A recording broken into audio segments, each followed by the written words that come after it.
Good evening, everyone. It is 5 p.m. We're going to call the meeting to order. Welcome, community. Welcome to all of the individuals who are online. Thank you for joining us for this opportunity to interview for our next superintendent.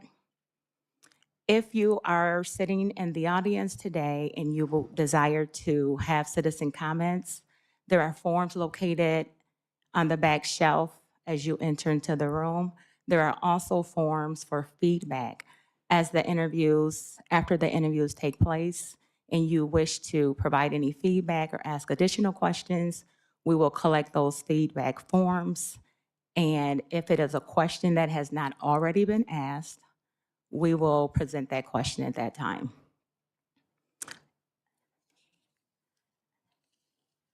At this time, we will do the Pledge of Allegiance.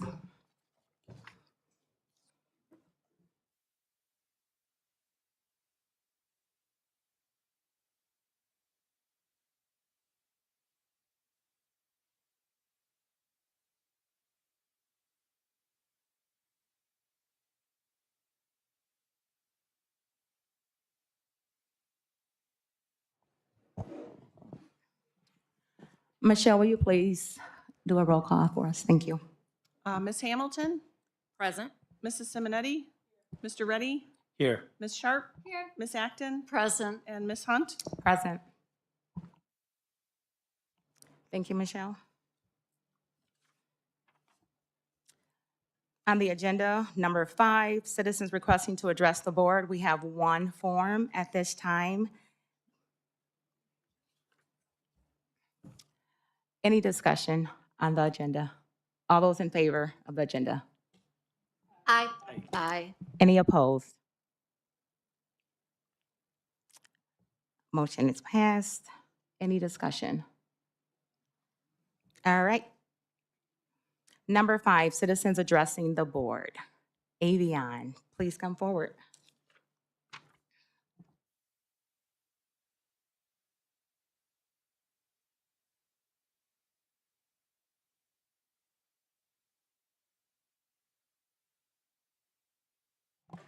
Already. So a microphone doesn't carry a voice. It doesn't give you something to say. It only makes what's already inside you louder. I'm here tonight because I represent a group whose future is still being decided, but who too often are not at the table when decisions are made.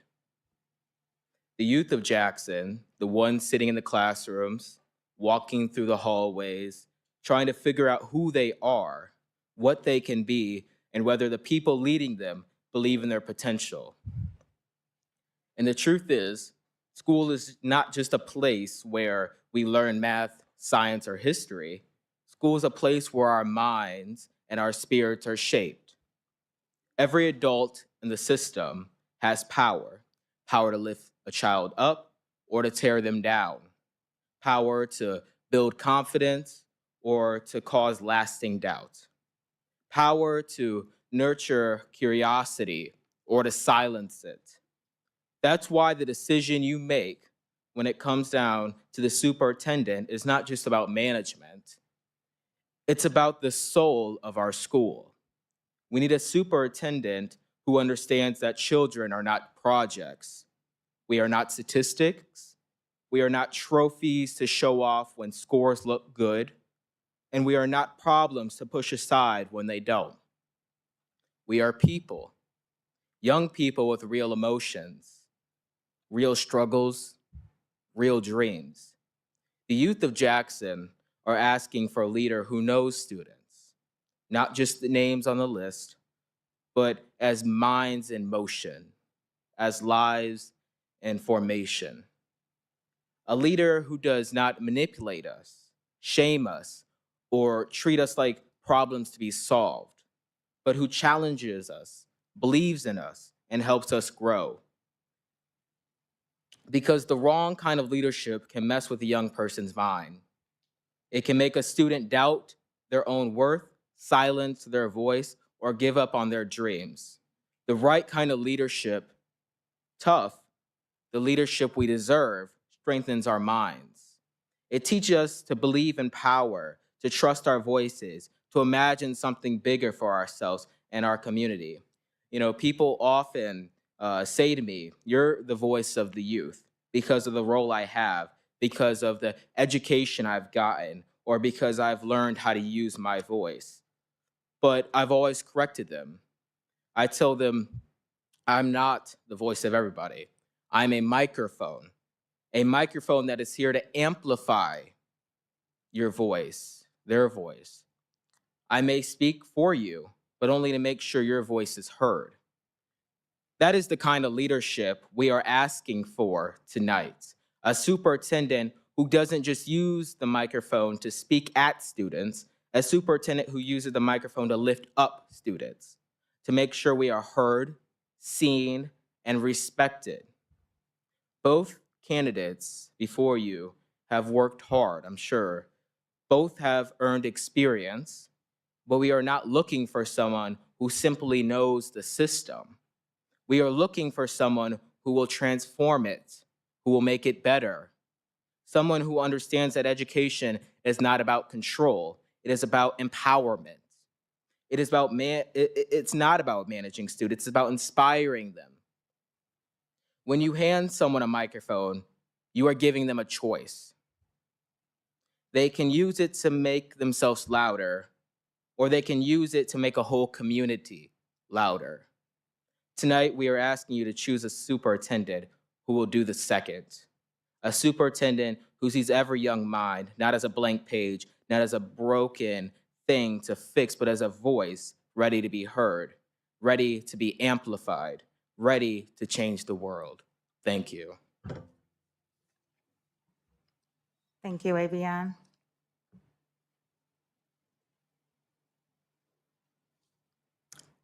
At this time, we will turn it over to our Michigan Association of School Board consultant, Mark Palmer.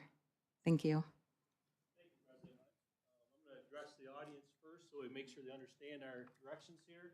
So there are, sure, guess I'll turn around like this. Thank you for coming out this evening. And I wanted to make you aware the feedback forms were back there. If you need one, you would fill one out for each as an interview if you would like to. And we will collect those at the end of the interview and make copies for the board of Education right after the interview is completed so that they can read your comments and know your thoughts as well before we go into deliberations later this evening. The second thing is we do have question cards. If you have a question that you would like to ask the person being interviewed, write it on here. With probably about 15 minutes to go in the interview, I'll kind of give a signal to collect these, and then I will take out repeats, things like that, and hand them to the board, to President Hunt, and she can proceed to ask those questions if you would like. I believe that is it for you, and so if you need either of these forms, again, they're in the back, or I can hand them to you as I go to get the candidate here shortly. As for the board, you should have blank question forms in front of you of the questions that we determined a week and a half ago or so. And please follow those. I just want to remind you, I also had sent you some interview tips. Hopefully you had a chance to look at that. And keep in mind, keep an open mind. Give each interviewer a chance to answer the questions. You can have follow-up questions if something comes to mind as you're going through. Go ahead and ask those questions. And the plan will be that we're designed for about 75 minutes. We don't have to stick to 75 minutes, but we generally like to try to, so that's kind of a ballpark. You know, we don't want to go on for 2 hours or something like that. So If it's an hour and 20 minutes, that's not a big thing. But you want to make certain that you get the information that you want, though, at the same time. So once both interviews are complete, we will have a short recess for you to be able to read all the feedback forms and put some thoughts together. I'll sit down here and we'll talk about the strengths and or questions we have about each candidate and deliberate, go through those so everyone knows what we're thinking, know what you're thinking, and then we can decide to make a decision from there. I'll turn the proceedings back over to President Hunt and decide what you're going to do at that point. So if you have any questions for me and how the evening will go. Okay, I will go get our first candidate and introduce him, and then it will begin. Thank you.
Good evening and welcome.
Thank you, Mark.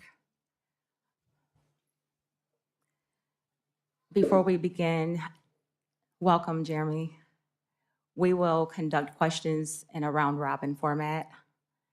Each board member has a question. We will ask that. And if there are follow-up questions that the board member would like to ask, just be prepared for that as well. Understood. Are we missing one today?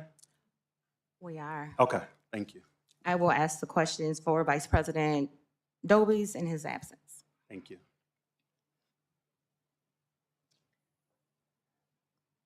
All right.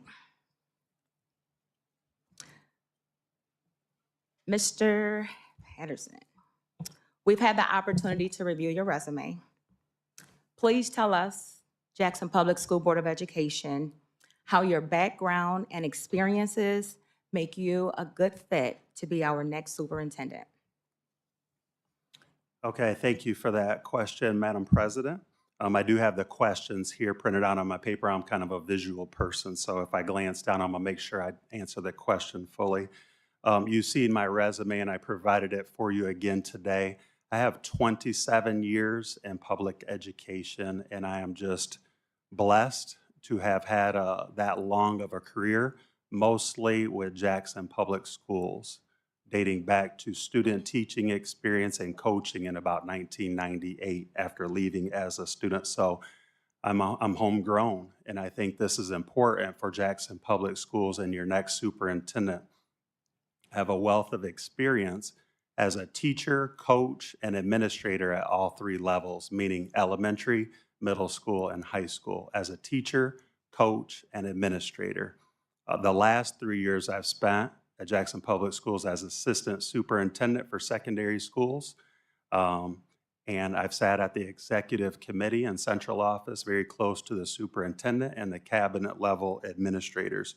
So I think this will well prepare me for the opportunity to lead this district as superintendent. I think that the people of Jackson and Jackson Public Schools want somebody who's walked the walk. And I think I've done that at all three levels, and I've been successful based on my performance evaluations and feedback from students, staff, and families in this community. You've seen my career highlights that I've shared with you today. They've been inside of this community and outside.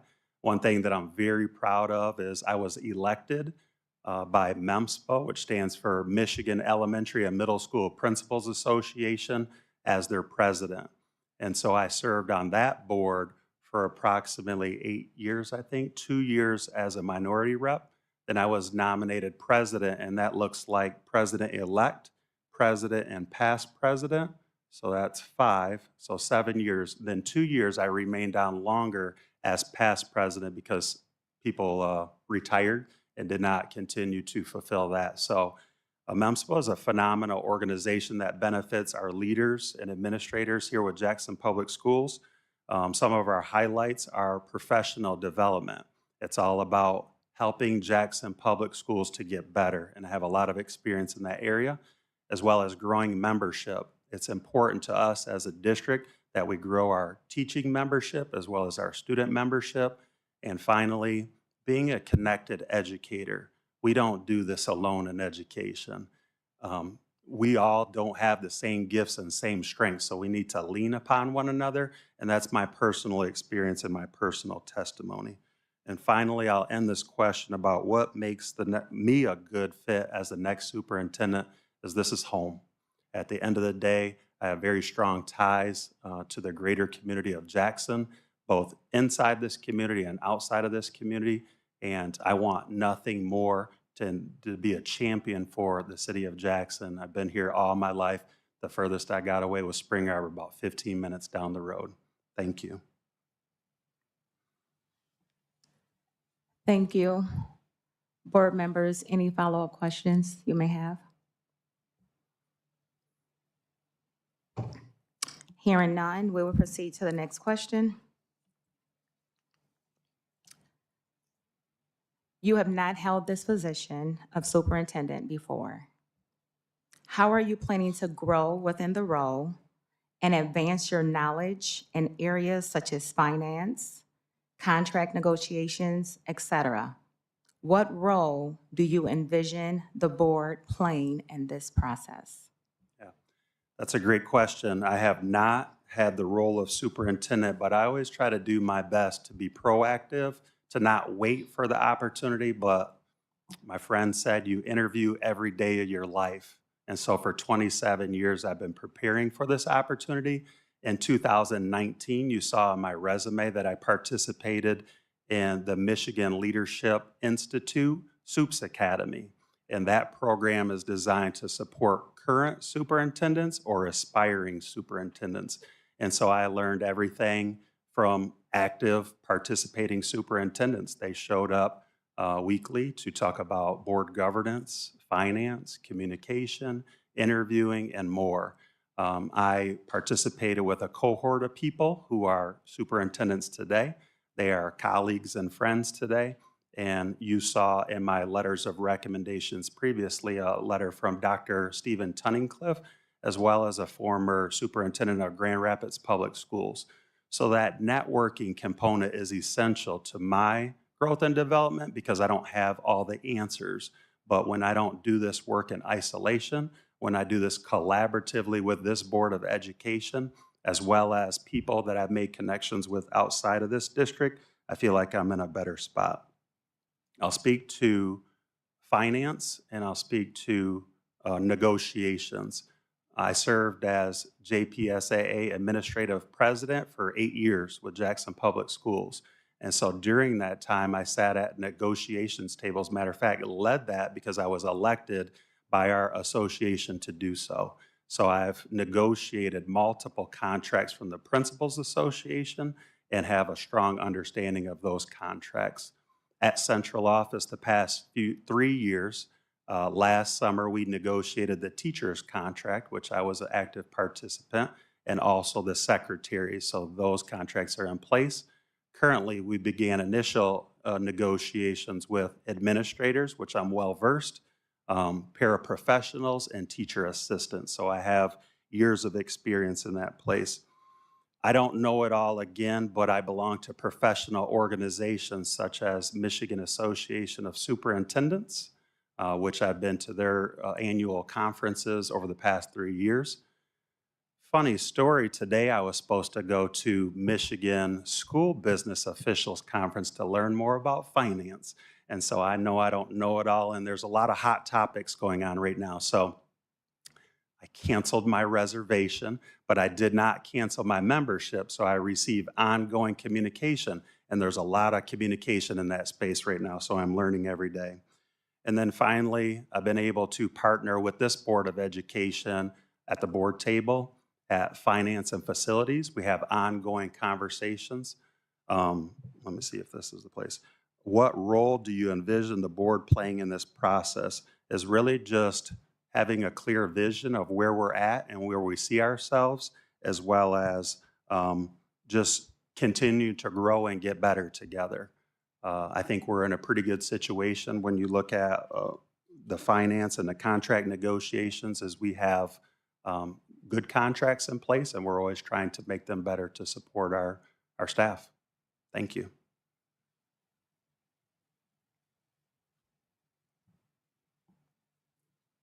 Board, what questions do you have, if any? I do. Jeremy, you mentioned some call letters. Can you just, when you do your, some initial, some Yeah, group? JPSAA maybe, or Jackson Public Schools Administrative Association. Was there another, something that started with an N? Um, So just so you know, when you, yes. would you mind just saying it? Just Absolutely. Because I won't know. Thank you. Thank you. What was that one though? The other one, the one, do you remember what it was? Jackson Public Schools, and then I said Michigan School Board Officials, MSBO for finance. Maybe that was it. I don't And know. then It was a couple. I didn't want to interrupt you, yeah, but the initials. MASA for superintendents, maybe Michigan No. Association of. But it's okay, just so you know. Yes. That way I know. Thank you. Yes. Thank you.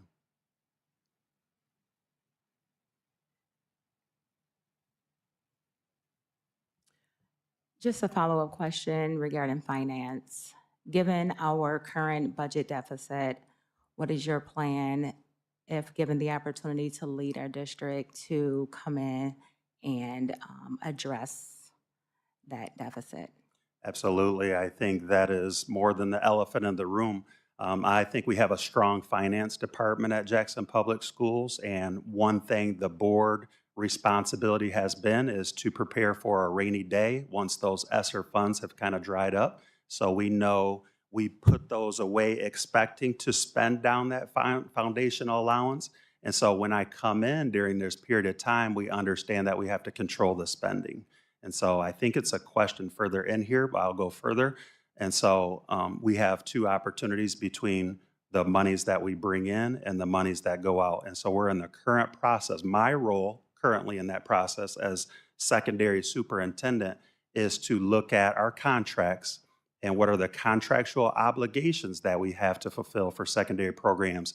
And when we were overstaffing, for example, because that's what we said we were going to do with ESSER funds, is to provide extended learning opportunities and to recover from the learning loss. So we hired additional staff to do so. Now that those resources aren't continuing to come in, I'm looking with high school, middle school, secondary numbers based on department summaries or students that are in the building to right-size our classrooms based on the agreed upon contract language.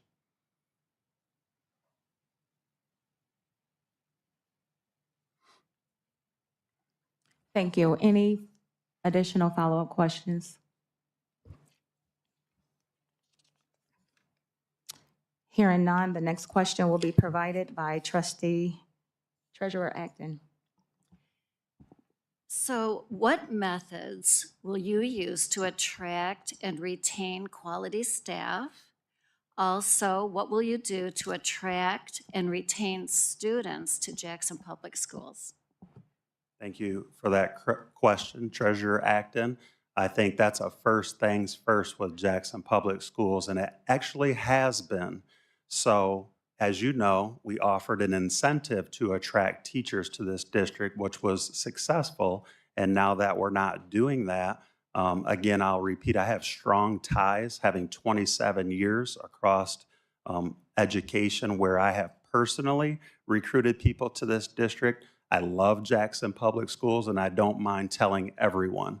And so having done so, I've been able to personally recruit teachers that are in Teachers of America, if you will, alternative routes to education. I've been able to track and follow people because I don't give up real easily over, 3-4 year period of time. And I swing for the fence for Jackson Public Schools. So I show up, I make sure that Jackson Public Schools is a priority. And I tell them all the great things that are happening in our district. And I think everybody knows this. It's not a secret, the greatness of Jackson Public Schools. Jackson Public Schools just has to be for you. And it might not be for everyone, but that won't come out of my voice. And so when I go out and talk to people about Jackson Public Schools, it's going to be in a positive light. I'm going to share my story about elementary, middle school, high school. It doesn't matter what they teach in the classroom. They teach Encore. I have those experiences that I'll be able to celebrate with Jackson Public Schools. I think it's essential, and something that I've done is create partnerships with colleges and teacher preparation programs. I'm an alumni of Spring Arbor, so I'm there as much as I possibly can be, including last week at an opportunity where I sat at a table with a young lady who is an aspiring educator. Matter of fact, in church yesterday, a young lady told me she graduated from college, and I handed her my business card because she doesn't have it figured out yet what she's going to do next. So everywhere I go, I'm going to take my Jackson Public Schools cap with me. I got to give a shout out to Destiny Davis because she graduated from University of Michigan, and she encouraged me to participate in their secondary teacher education program. So I've done that annually, 5 or 6 years now, because Jackson Public Schools will be at the table with Jeremy Patterson. And so a lot of schools on the east and west side of the state are there and present, and they're well-to-do districts. And I am proud to hand out my business card. I'm proud to support the next generation of educators, and I will continue to do so to be a champion and cheerleader for Jackson Public Schools, recognizing there is a critical shortage in teachers, but to develop our teachers, I gotta get back on track. This is part of our current partnership agreement. So this is not a new goal for Jackson Public Schools. We are actually achieving this goal based on data that Human Resources is collecting. There's two goals.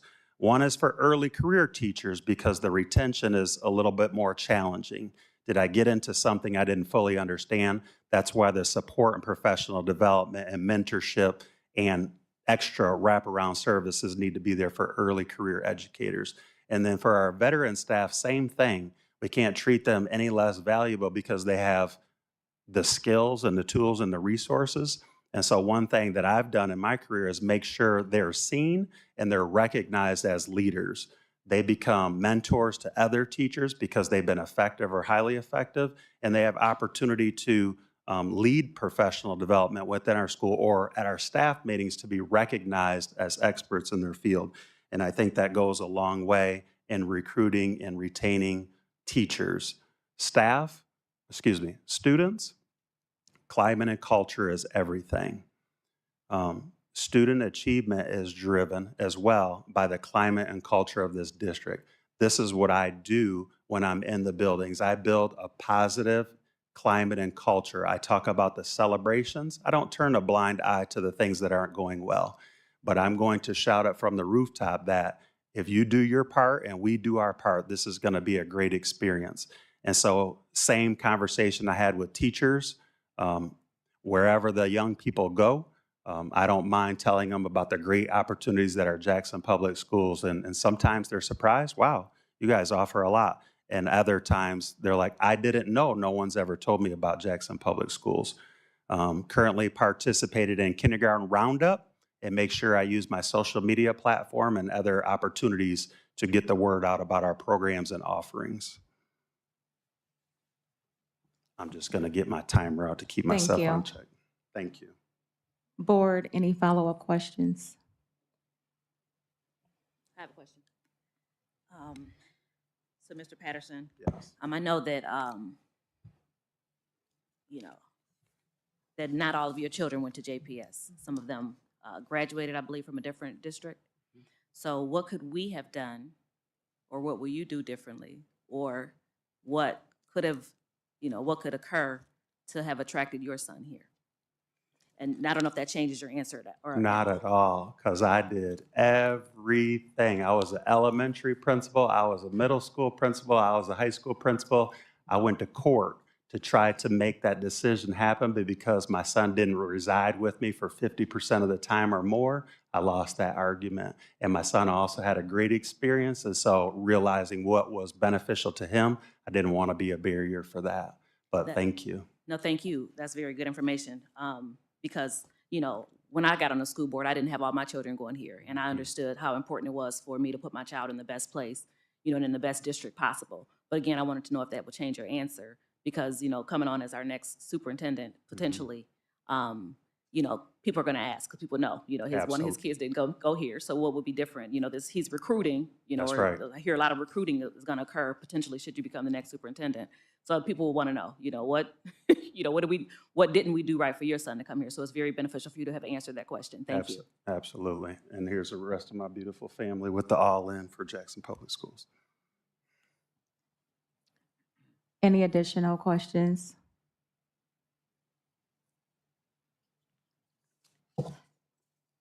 Secretary Simonetti, please. Question number 4. Unfortunately, crisis events and trauma can happen in schools. How have you managed crisis situations to ensure student safety and maintain continuity in education? Thank you, Treasurer Simonetti, or Secretary Simonetti. Again, I'm going to use my timer on my phone, no other purposes. So yes, I'm very well versed in our emergency operating procedures at Jackson Public Schools because safety is priority number 1. Unfortunately, there have been approximately 26 opportunities to utilize that plan this year. Some of them are inclement weather, okay, so not super dangerous, but just not safe to be on the roads.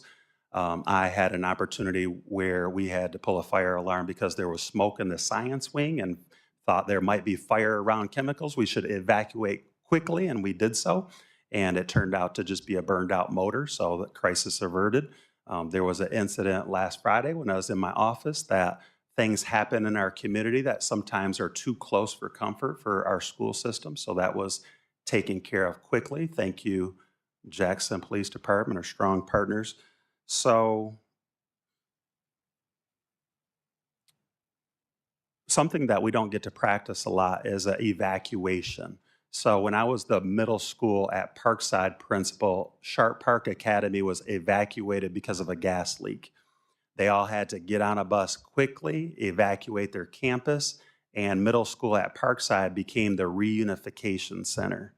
And so the bottom part of this question is, how did you manage the crisis situation to ensure student safety and maintain continuity in education?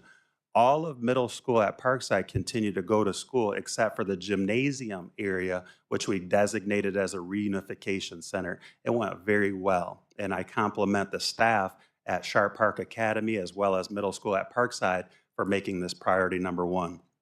As the young people got off the buses, they were placed into sections with their teachers so we knew where everyone was accounted for, which was in the bleachers. We had restroom needs taken care of. We had an isolated area.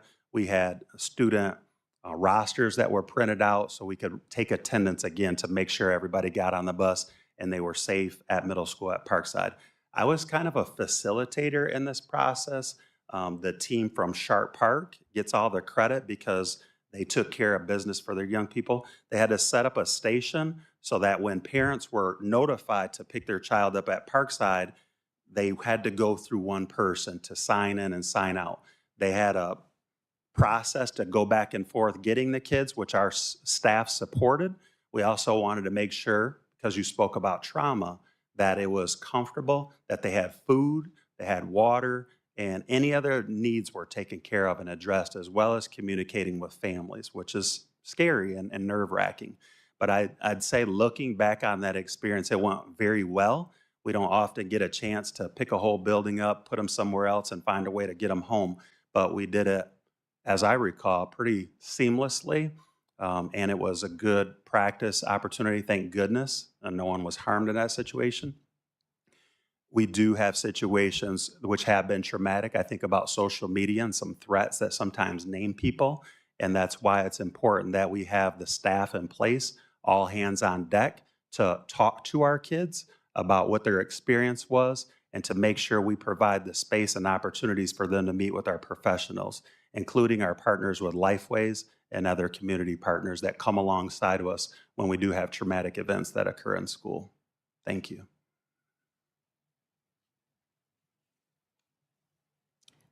Any follow-up questions? Simonetti. Thank you.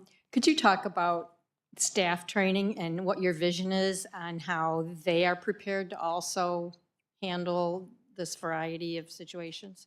Absolutely. So every month, I forgot to say, the emergency operating procedures is not a manual that's placed on the shelf. This is something that we use every month in a staff meeting where we take up our parts. So it might be inclement weather in the season. So there's a part in the manual which we want to make sure we keep at the forefront so we don't get, we haven't used it in a while, so we kind of forget. Every teacher has a flip chart in their classroom, as well as we have training coming up that we partner with our local law enforcement agency so we can receive feedback from the experts. We have school resource officers in our buildings that help to provide this training on the day-to-day basis. And so professional development is ongoing. We've also received ACEs training, which stands for, oh shucks, see, good one. I'll say it here in a second. Adverse childhood experiences, okay? And so when you have adverse experiences, how do you help to cope and support and overcome some of those adverse experiences? Thank you. I have a question for you. I appreciate seems like we have a pretty comprehensive plan around the physical bodies of our students, which is obviously very important, you know what I mean? And you also did mention some of the ways that we would manage our mental health after the effect, after the events that potentially could occur. Knock on wood, hopefully they won't, but Right. Reality is that they might. And I know I'm a guess that we might have something like EAP, which is like the employee something, something support number that people can call, Yes. you know. Any other ideas that you have around that, even when I think about the teachers and the impact of events that is occurring on them as well.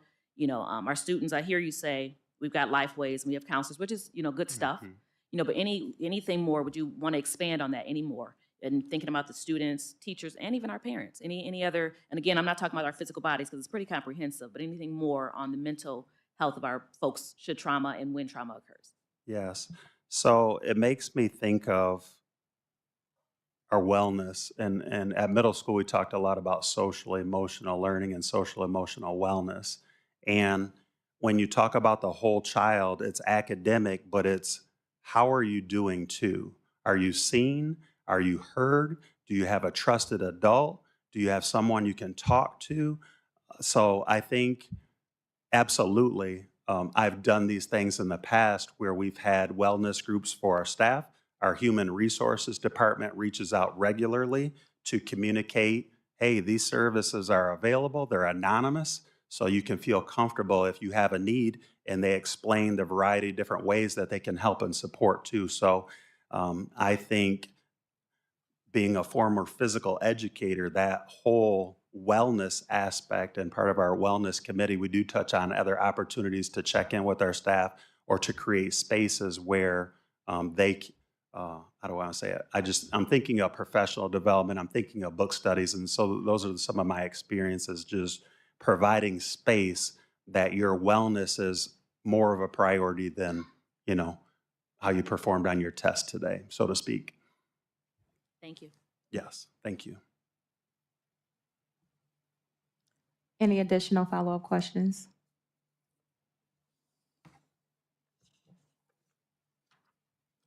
Trustee Hamilton, question number 5.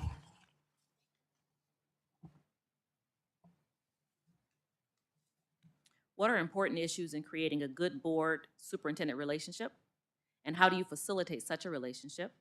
Second part of that question, how will you communicate with this board?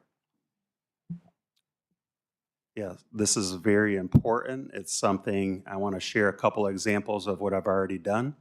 This Board of Education had 3 open vacancies this year. There were 10 candidates that applied. I was proactive in meeting with all 10 candidates because it was important for me to understand their vision or their interest in Jackson Public Schools, as well as communicating my own. And so I feel like you have to start by building the relationship, and that's what I do. I'm a people's person, so I reach out and I have conversations with people. The second part of that is I reached out to this Board of Education once Superintendent Beal said that he was going to resign. That's always an area that I never really wanted to cross over and have discussions with the board until that happened. At that time, I reached out to all board members here to express my interest in this position, being proactive, as well as share what other people are saying about Jeremy Patterson through letters of recommendation, and simultaneously building that open dialogue and communication with you all. Some was on a phone, some was in person, some was via email, but I just appreciated the opportunity to begin that two-way discussion. I think all good working relationships start with trust, and I consider myself a person worthy of trust, and I consider other people worthy of my trust as well. But that only happens with regular and ongoing communication. The other point that I'll say to that is there have been a lot of opportunities for us to work and partner together that are outside of the school day, if you will, or inside the school day. I think of homecoming as a big opportunity where we all come together. I think of the policy committee when I've worked with board members, discipline hearings, you've seen my work. Other opportunities for us just to gauge. So as a superintendent, I want to make sure I understand how you like to be communicated with. One thing that I tried to do with this board is make sure everyone has the same information, and that's important to me. The other part is just ongoing communication. I think we'll get to this question later, but you can never communicate too much. I'd like written communication so we can track that communication over time. And I think I want to mention just no surprises. I don't want you to be caught off guard. You hear about something that I didn't communicate, so I hold myself responsible if something happens within the district that I'm making sure I'm reaching out to you. So how will you communicate with this board? And then another opportunity is we've done building walks and gone throughout the schools, and we can talk about things that are happening in our schools, so you get that up close and personal. And that's been an opportunity to build relationships with there. So it's important for me to ask you how you want to be communicated with, and it's important for me to have ongoing two-way communication with the entire board. Thank you. Any additional questions? Vice President Dobies. Thank you, President. Mr. Patterson, obviously at the last meeting, we had some some issues brought to light. How do you kind of view that relationship that you would have with the board? Would it differ from kind of what you've seen the board interact with the current superintendent? How would you kind of approach that relationship generally as it relates to engaging the board on different policy committees or just the different work of this board? Yes, I think a clear plan and vision. How do we communicate with one another? I think I've heard this board have conversations about how do we get things on the agenda and how do we move work forward. So I heard you say, I don't understand that process. So I think what I would work to make sure everything is clear and transparent about what that process is. And the other thing that I think is just the vision of the district. I think sometimes there's all these wonderful things out there that are happening. I think Jackson Public Schools has to be real intentional about this is what we're doing and this is why we're doing it. And I was once a young administrator and I wanted to do everything. And they said, whoa, we gotta rein this in a little bit. And I think Jackson Public Schools is phenomenal, but we have to rein in some of our focuses on those first things first. I can promise you the world, but I'm hearing retract and retain staff, retract and retain students. I think there's some first things first that I'd like to vet out with this district to say, these are our top priorities. These are nice to haves, but these are our top priorities and stay focused. And when we can get everyone's voice moving in the same direction, I think we'll accomplish all the things that we want to accomplish. Thank you. Any additional questions? Trustee Reddy, question number 6, please. Tell us about a time in your professional life when you needed to be true to your personal integrity, even though there were negative consequences for you. In other words, tell us about a time when you had to stand up for what you believed in the face of opposition. Thank you, Trustee Reddy. Well, this isn't going to make me popular today, but I'm just going to throw it out there. The one area where Jackson Public Schools is not meeting our expectations is in suspension data. And so I think that is not a good vision for the district to have over suspension and haven't been able to get that harnessed in. And I've had different opportunities within my career that I haven't been popular. Sometimes it's at discipline hearings. Sometimes it's students that get suspended, and sometimes it's when students don't get suspended. But I think it's something that we have to address. Out of 13 out of 14 indicators, Jackson Public Schools was successful with the partnership plan. Suspension data is not one of them. Everybody does not want to do the things that need to take place to minimize that number. One of the things that is working very well in this district is restorative practice and restorative justice. And so that is an opportunity where everyone's voice is heard. And that's a step that we get so busy sometimes we don't take the time to sit down and have the conversation. Maybe it's had in the principal's office. Maybe it's had at the superintendent's office. But involving all the parties that have been harmed or hurt or negatively impacted is a best practice. Another thing that seems to be working well is following the law of the 7 mandatory factors. Consider what else can be done before we suspend, because sometimes we just get it in our mind.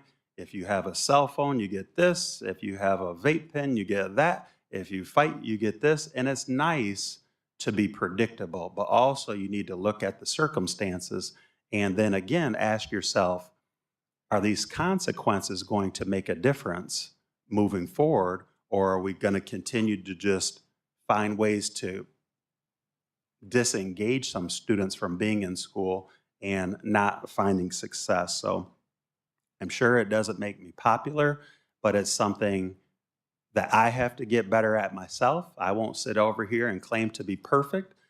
It's an area that I reflect on myself, and I've had some hard conversations with my critics, and I listen to say, this is something that we have to get better. I don't want Jackson Public Schools to continue to be monitored for certain subgroups having disproportional rates of being suspended, or saying that we're going to move the instructional needle when kids aren't in class. Are there real opportunities and reasons why students should have that type of a consequence? Absolutely. But continue to reflect on our practices. So with that, I've reinstituted the community of practice with partnership with the Jackson County Intermediate School District. This is something that I did as a principal years ago, and it's something that we stopped doing. And it's something that we reinstituted again this year, where our administrators come together and they talk about what's working well, how are things going. It's, again, being collaborative and networking to find a solution to some of our problems and communicating that back to our staff, like, let's try a different way moving forward. Thank you. Any follow-up questions? Mr. Patterson, can you describe the progression of discipline? And you made mention that there are some behaviors that warrant certain consequences. Can you, for the community, describe a couple of those situations, please? Yes, so when we talk about school safety, fighting is a non-negotiable, right? But fighting looks different in first grade than it does in 11th grade. And so I think one thing that we look at is there an opportunity? I've had brothers, right, came to school with mom, and brothers got in fight in school before. Do we need to suspend William and Jeremy for fighting each other in school? I don't know. Maybe Mary can help solve that problem and not have to have us both at home doing chores for 5 days. But there are unique scenarios in that. When people get hurt, those are non-negotiables. And when it causes a major disruption to the learning, there need to be consequences. Other opportunities, I'll think of vape. Vape is not a Jackson Public Schools problem, right? And so there are programs that we have students agree to truly go through the steps to seek some help and guidance and understand what you're doing to your body at this young of age and how this is not healthy for you. And hopefully you can make a difference by some behavioral interventions as opposed to suspension, because oftentimes we hear, what are they doing at home when they're suspended? Some of them are doing work, but I don't know that that's really addressing the issue. So we like to, when you issue discipline, the hope is that the behavior won't continue to occur by some kind of teachable moment. Thank you. Thank you.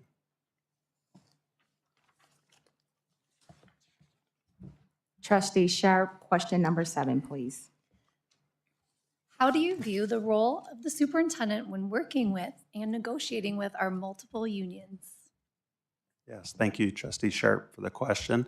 I think it is essential that the superintendent is a leader in negotiating with our associations. Again, I'll just share again that I have 10 years of experience as a administrator on the other side of the table, if you will. So I'm very familiar with, I think, again, it starts with trust and relationships. You kind of come into negotiations and you lay out some ground rules, and hopefully both sides can agree that we're going to be clear and transparent, and we negotiate in good faith, meaning we're going to share what the district's issues or concerns are, and you're going to share from your membership, which represents a body of people. And so they've gotten feedback from their membership and says, this is the areas that we want to see impacted during negotiations.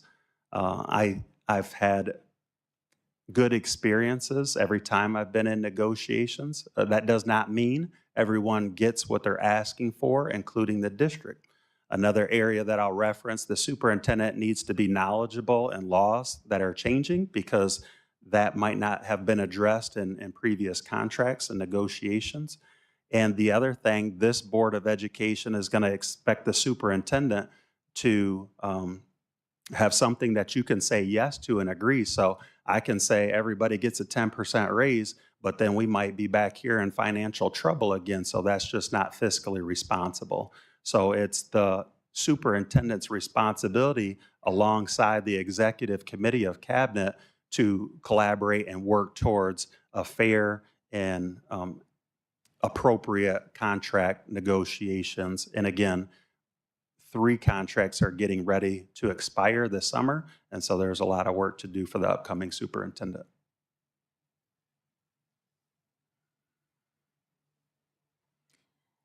Any follow-up questions from the board?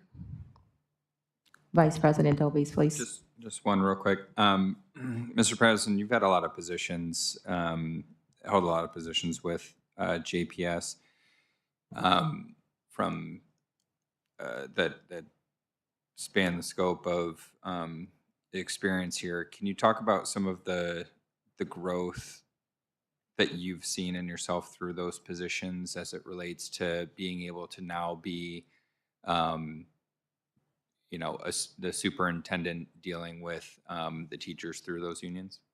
Absolutely. Thank you for the question. I'm a lifelong learner. I'm not a perfect person. I own my mistakes, and I just have to be honest. And so I've grown tremendously. I've been mentored by people. I've had opportunities outside of the district to learn and get better. And that's always what I want to do. In these last few years, I just think about support.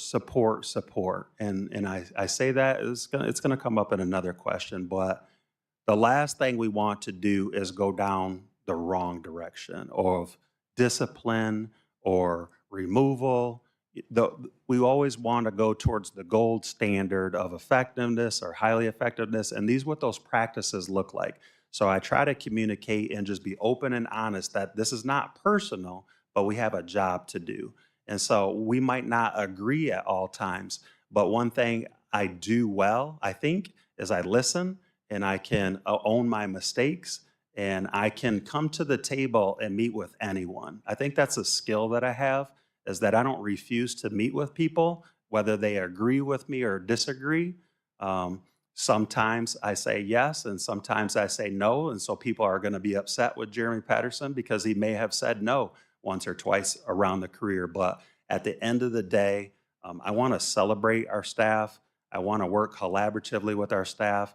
And I think I've been respected for, we agree to disagree sometimes, but when I can say yes, and when I can repair that relationship, that I'm not above repairing things that have been damaged. I truly believe in the restorative process, and I will sit down with anyone and everyone, whether they like me or don't like me, to have an honest conversation about why we came to the conclusions that we came to.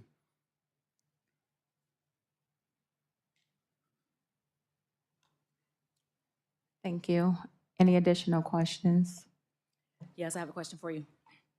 I really appreciate, the phrase, owning your mistakes. I love that. I think the mark of true leadership, there's several marks in true leadership, but one of them I think that's very important is leaders being able to acknowledge the fact that we're humans and we do make mistakes. Yes. And I think that what makes us real leaders is when we are accountable to those mistakes, when we're responsible for those mistakes, when we're confident enough yet humble enough to say, yeah, I messed up, and I can do differently and will do differently. I think that's how I really think that that's one of the biggest marks of a true leader.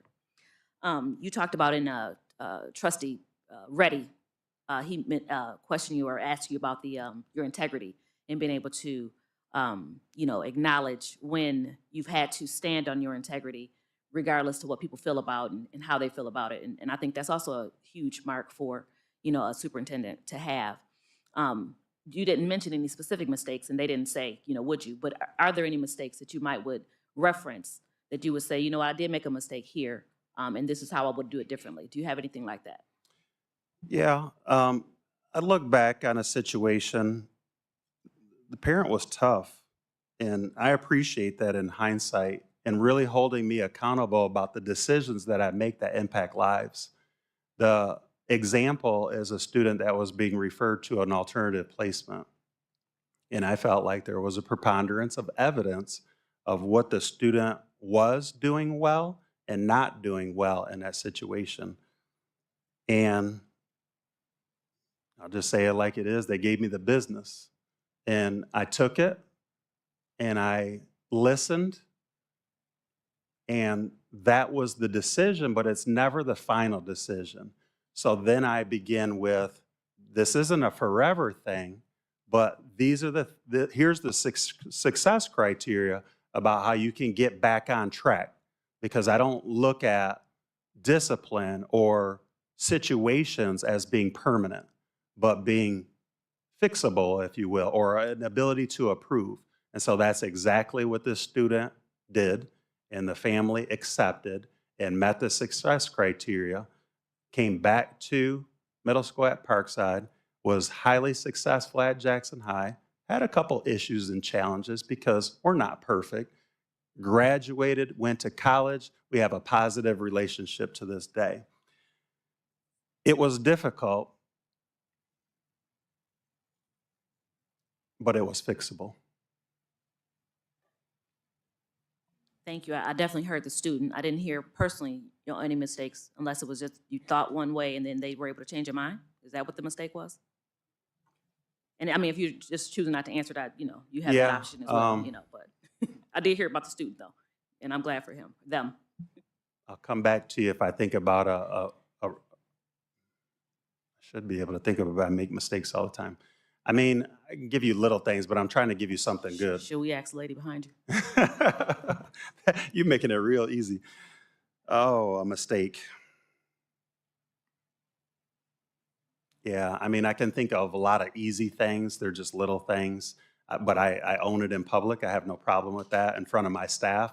I think that demonstrates humility, that if the boss can make mistakes, then the staff can make mistakes. And I try to use that as a teachable moment, that when you're in the classroom, and we've shown grace, right, that they can show grace in the classroom too. So I think that's important, what you're getting to, and I'm trying to think of a better example of a mistake, and I'll let you know when I think of one. Thank you. Thank you. It should be easy. Any other questions? Question number 8, President Hunt. Tell us what your role as superintendent is in the budget development process, and what do you envision doing differently than what's currently being done to correct our budget deficit? Okay. Hot topic item in public education is the budget. I'm well aware that we have a significant shortfall. One of the things that I think this district is looking to do is to make conservative assumptions about the upcoming budget, which we did last year. However, it's still going to be an unknown when this board has to approve a budget on June 30th. We can look at some historical numbers such as revenues. We can look at our past foundational allowance, and we can look at our past student count and come up with the monies that are coming in. There are some uncertainties as far as those additional pots of funds and will they be fully funded, but we traditionally budget conservative, meaning instead of everything that we got last year, 75% or 80%. And so the superintendent's responsibility is to be conservative and sometimes plan for a worst case scenario so you don't wind up in a situation where you have to do layoffs at the beginning of the year. Relative to expenditures, I think we're being financially responsible now, understanding that we've continued to extend the learning loss opportunities and programs, especially with staffing. If you look at our budget, the bulk of the expenditures are relative to staff salaries and benefits. And so that is 80% of the budget that we have to reduce, which is why we're currently looking into the buyout program, as well as potential layoffs still looming because of the significance of the budget. And what we cannot do is continue to be in this situation because the rainy day fund is there. We're going to utilize it this year, but our goal is not to continue to dip because we're staffed in excess of the students that we have in the district. This district has been a declining enrollment district as far as students that are in our brick and mortar buildings. This district has been able to secure additional revenue through shared time services, which we anticipate will continue to grow. My current role in that as secondary curriculum director is to look at those opportunities in curriculum that other districts might have an interest in. And so I'll use an example of, I think I told you guys about Photoshop and innovation and learning labs. So robotics, that is an item that we're able to share with other districts and receive student FTEs for. And so I look for areas, and I've asked the question, what else could we be adding at Jackson High School or middle school at Parkstead or South Central Michigan Virtual or elementary schools to be marketable for those shared time resources? And simultaneously, you all brought up, I think it needs to be goal and priority number one to do a better job recruiting and retaining our students. And with that, I mean, every month having a report on students that are coming in and students that are going out. It's a big task, but it's priority number one. Another thing that we're currently doing, that I'm currently doing, is making sure we have letters of intent. Many of our families will tell us, I'm coming back. I'm not coming back. This is where I'm going. Sometimes it's Houston, Texas, and that's a little bit outside of our reach if the job moved there or the family lives there. But other times it's local county schools, and that's where we have an opportunity to have a session with the parents to understand better, just like we do with our staff on exit interviews. And this should be our practice. And we know this information. We have to do something about it and put our best foot forward to, again, recruit and retain. I looked at the kindergarten numbers for this year, 427. That is huge. Now we know some of those are developmental kindergarten students that might not move on. But even if 350 became the norm instead of 250, we'd be in a much better situation and everyone be happy. I think it's everyone's responsibility, from the Board of Education to the superintendent, to the administration, to the teachers, the bus drivers, everybody who touches the lives of students should be a part of this plan. So the communication plan that gets rolled out is it's all hands on deck. Let me make sure I answered the question of our budget. Going back to budget, we talked about living within our means. And the other thing, so this is kind of new. I haven't seen that. I know we have a monthly, you can see the budget that's presented, but I want that communication plan to be clear and transparent, especially for this Board of Education, because sometimes I think it's easy for us to get busy and forget that we said we were going to do these things or to expect these things. So I'd like kind of a running record of week to week, month to month on what's going on with finances. One, because this is an area of growth and development for myself. And again, I have full confidence in our finance department, and I will continue to learn and grow in this space. But I think making the communication clear and visible is an important priority for myself. I talked about shared time services. I talked about living within my means, and that concludes my answer for correcting our situation and doing things differently moving forward. Thank you. Any follow-up questions? Acton? How would you communicate the shared time resources to the community? How could we advertise that?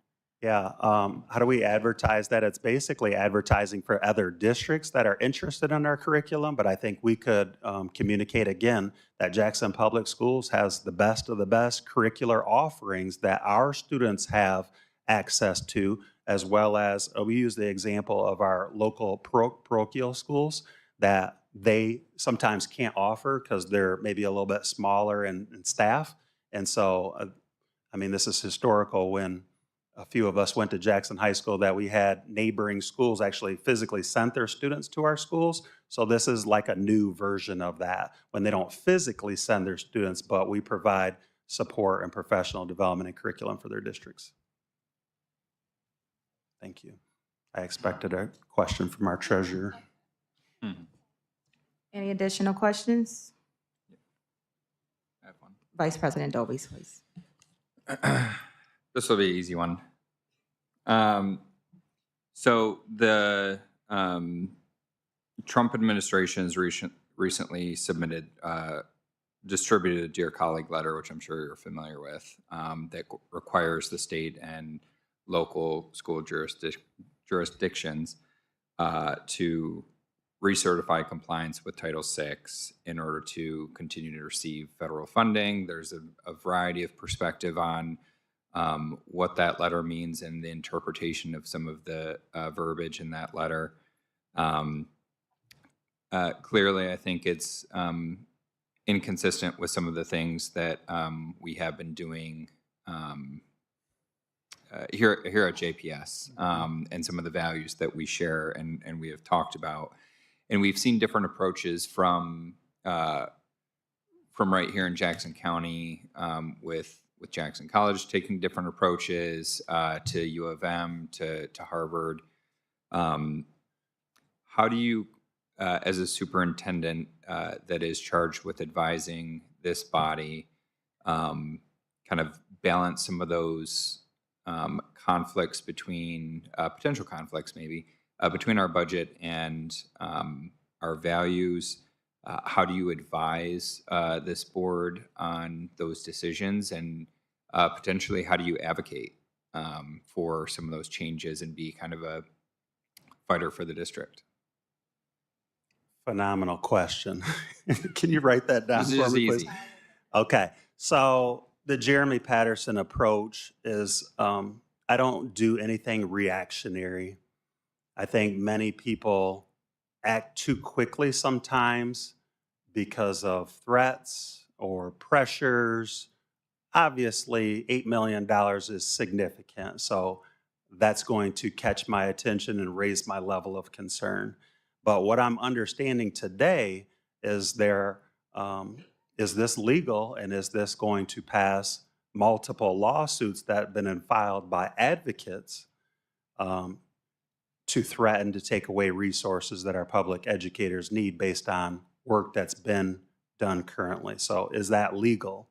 And so I want to be fully informed and learn as much as I can because, again, I don't know everything in this space, but the people that I've spoken to encourage us to pause because we have to be who we say we are, and we also have to be able to be fiscally responsible and be able to turn the lights on and pay the bills. So today, the answer is I have on my resume that I've done advocacy work and I've been trained in Washington, D.C.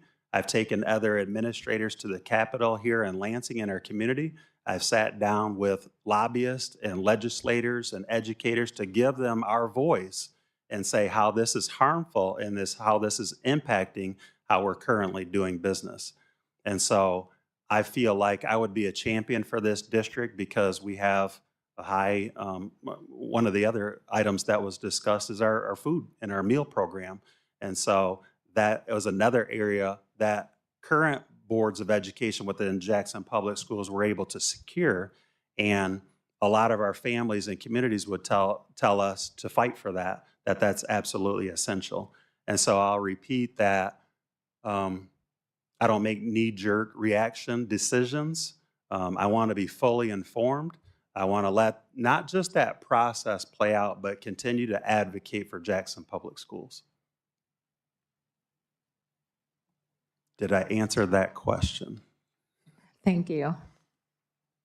Any additional questions? Question number 9, Vice President Dobies, please.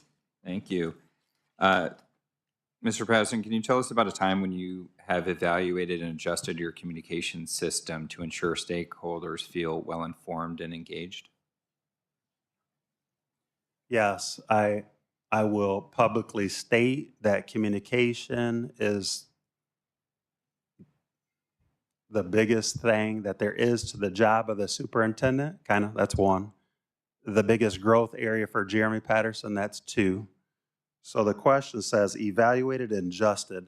I learned so much going through the Jackson Public Schools partnership plan, and my lens as a building administrator has always been, I'm busting my butt over here. We are doing so much. The teachers and the paras and everybody's gonna say the same thing. We are working as hard as we possibly can. How can we do more sometimes? The thing that we learned is we're not communicating as a system collectively so everybody knows their role and their part so they feel like we're really moving the instructional needle. We're really moving the district forward because you're taking care of this part, you're taking care of this part, we're all surrounded, okay? And I think it's the collective impact that gets us to where we need to be. And from this partnership agreement, when you looked at 14 indicators and a lot of data, we have to communicate that back out to our staff that are not a part of the leadership team, to the administrators, to the staff meetings, down to everybody, again, that touches the students. So I've evaluated and adjusted my communication to understand that communication just doesn't end. And the forms of communication, it's not just pumping information out, but it's doing what we're doing now. We're having a back and forth conversation. And so that's something I think we can do better at Jackson Public Schools. So I look forward to being out into the community. I actually done this 3 times in probably the past 2 or 3 weeks. We have changes in programming at Montessori, and I was in a listen and learn situation with the Montessori program on how we're going to do things differently. In the 5-6 transition, which goes back to student retention, I was in a listen and learn session with the 4th Street Learning Center and South Central Michigan virtual program because we're in a change situation there in that programming and have talked to the majority of the families. And there was some frustrations and concerns out of the athletic department that administration, not just myself, but others, sat down with our parents and communities. And I'll tell you how I've adjusted my communication based on some of that feedback that was given in athletics. I rewrote half the questions for the interview process of our next athletic director based on a lot of the feedback and discussion because it was valuable. It was rich. We were listening. We agree that we have work to do in this district, that we're capable of doing better, and hopefully they'll see that their feedback was heard and listened to and followed through upon. So those are the next steps. We listen, we learn, we take those notes, we have honest, ongoing communications, but they're going to wait and see what's next. And so it started with a partnership agreement, and it continues to other aspects of the district. Thank you. Any follow-up questions? Question number 10, Treasurer Acton, please. Sometimes we are in situations where our role is less about being the one to come up with creative ideas and more about facilitating the creative process or helping others get their ideas implemented. Describe a time when you played this type of role. What did you do to facilitate the process, and what were the results? Thank you, Treasurer Acton. When I took this position as assistant superintendent 3 years ago and Dr. Patterson left, the social studies department had started a curriculum revision or review. And so they were worried when Dr. Patterson left that it was going to fall flat on the floor and they weren't going to be heard. And so I was a part of the process to come in from ground zero. I don't know anything about the work you all were doing, but let's have those conversations. So they shared with me all the work that they had been doing. And my job was to facilitate the next steps. So they had already done the review. So we began the pilot process. These are the next steps. So we got on board with multiple publishing companies, and they were able to go through the pilot experience. And I told them the feedback that would be required about why we make the decisions that we make to move forward. So some of you may recall this situation. There was also a letter from the social studies teacher describing this experience. So really, I was a facilitator in the process. I was also listening at the board level because the board was asking for feedback from the teachers, the students, and the families. And so I communicated that back to the social studies department. So there was an ongoing communication, an ongoing partnership, which I love being in the trenches with our teachers, helping them to get what they need. I didn't know that they thought I wasn't going to be able to carry the torch or move forward with that because they were just expecting someone else to do that. And so I think that was a celebration of how I was able to bring that feedback and bring them to the Board of Education. I like to think that I just kind of stayed in the background, and those were their slides that they were presenting, which was great information. So I can't say that I did that work in the classroom. I give them all the credit for the pilot, for identifying their strengths and weaknesses, where we're doing well. And then I asked that question, what's our return on investment? And so I've been able to observe those classrooms from 6th grade to high school through the instructional rounding process and actually see the curriculum. Next steps after that is how are our students performing? But not only was that social studies, but that was world languages, that was math, that was special education. So we were able to repeat that process multiple times. And what did you do to facilitate, and what that were the results? Teachers had resources and materials at their hands that they hadn't had in 20 and 30 years. When we talked about our retention process and early career teachers walking into the classroom, do they have the tools and resources that they need to be successful? The answer was no. Today, because of the action of the Board of Education and myself facilitating that process with the teachers to bring them to this table, we have them today. Thank you. Thank you. Any additional questions? Question number 11, Secretary Simonetti, please. Jeremy, please share an example of a time you have led a sustained multi-year improvement initiative, such as a bond project, sinking fund, or facilities upgrade.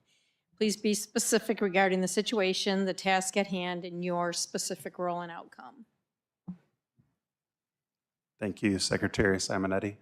I think currently I see myself as a leader of the current bond initiative, which we've had a bond planning committee.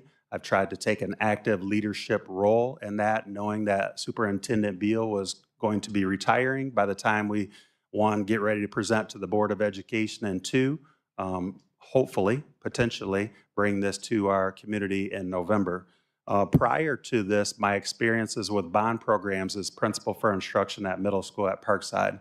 In the 2018 bond, there were some work that could be done in the summertime at middle school at Parkside, and there was other work that had to be done throughout the course of the school year.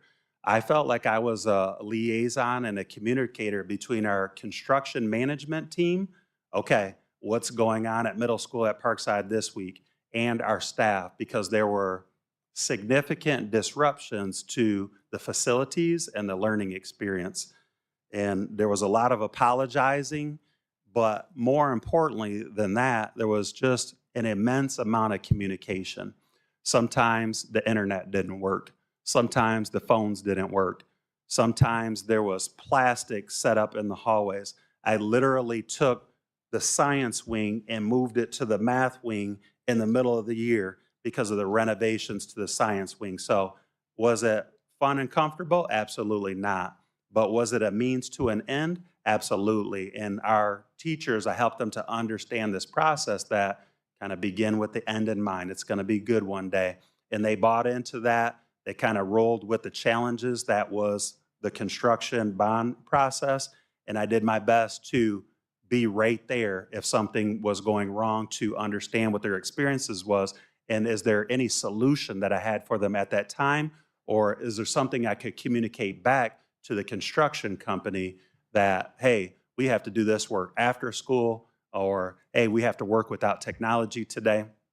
And so I felt like it was a lot of extra work, and my job changed from sometimes of instructional specialist to construction manager, but it's a hat. I mean, the beautiful is absolutely building today.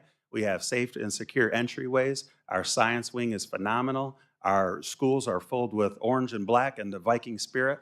And so now all those teachers that are still there and administrators in that building and students that are in this building had a phenomenal experience. And as equally as we had to communicate with our staff, we had to communicate to our families. Yes, there was construction in the hallways today, or this is how you can move safely throughout the building, because it was different from what they are accustomed to. So a lot of communication, a lot of wearing different hats, and a beautiful opportunity for middle school at Parkside in the end. I look forward to another opportunity to continue to improve our facilities and the work that we continue to do at Jackson Public Schools. Thank you. Thank you. Just being mindful of the time. Yes. We do have several more questions. We may wait to have follow-up questions. Thank you. Okay. Trustee Hamilton, question number 12, please. Please describe how you have engaged and supported staff members in a way that is meaningful to them. How did you know they felt supported? Also, please provide a specific example of how you get staff to follow school policy or new policies. Okay, I'll try to move quickly. I shared with you all about the instructional rounding process, a process that I enjoy, and I think a process that our teachers have had a positive experience with, both at middle school at Parkside and Jackson High School. This is an opportunity where teachers get to collaborate with other teachers. So the district provides a substitute teacher, so a group of us can go in with a rubric of things that we're looking for. What are their learning targets and objectives? What are the teaching moves or strategies that are being used in the classroom? And what are the students doing and what is their experience? So this is a best instructional practice because we want to move the instructional needle. I come in with a disclaimer, this is not evaluative, and I say it like 10 times so they can understand I'm here in a supportive capacity because we have great things that are happening. So the majority of our feedback, 90% of our feedback is, wow, look at the great things that are happening in our classroom. And I think they feel valued and supported and appreciated. And as well as our students, for us to see our students in that light and to compliment them and to ask them questions about what is your experience. And kids are telling me, I get to school on time for this class is up. And so you have to hear those things and you have to see how many skills that our teachers have in supporting the diverse needs of our students. So how do they feel supported? By providing time to have discussions that are not evaluative and celebrate them as teachers, and then give them some feedback that can help them to move forward through looking through a different lens, okay?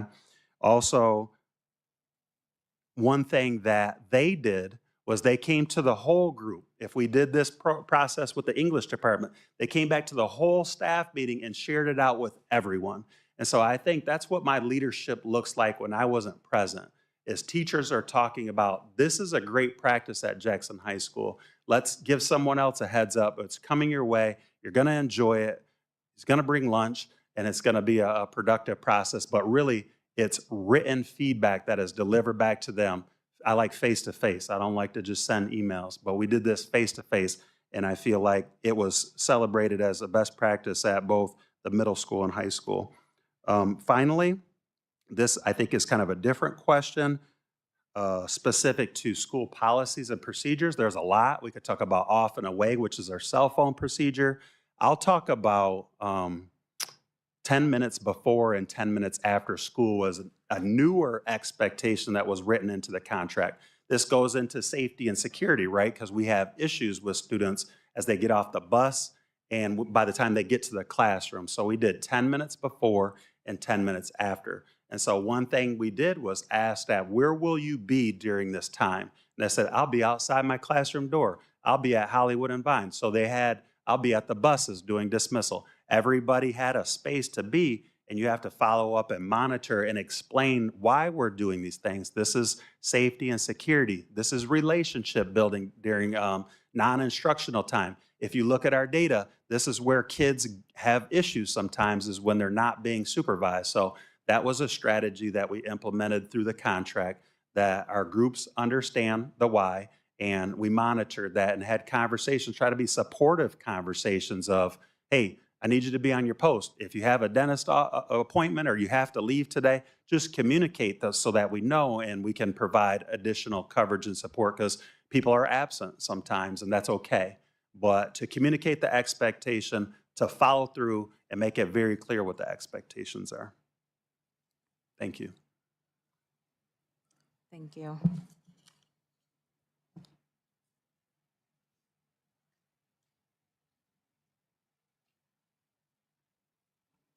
You've reached your time. Board, we have 4 remaining questions. How would we like to proceed? I'd like to hear his answers. Maybe you could just try to make them brief, and I'd like to hear them. Thank you, Trustee Hamilton. Question 13, Trustee Your Reddy. question. Yep, Mr. Patterson, could you please tell us about a challenge you have experienced in bringing a group with varying perspectives to a consensus on a difficult issue? How did you lead and communicate, and what was the outcome? Yes. I'm going to share a story about when I use Southeastern Dispute Resolution Services. Sometimes I have success myself as a leader in the building, and sometimes I ask for outside help.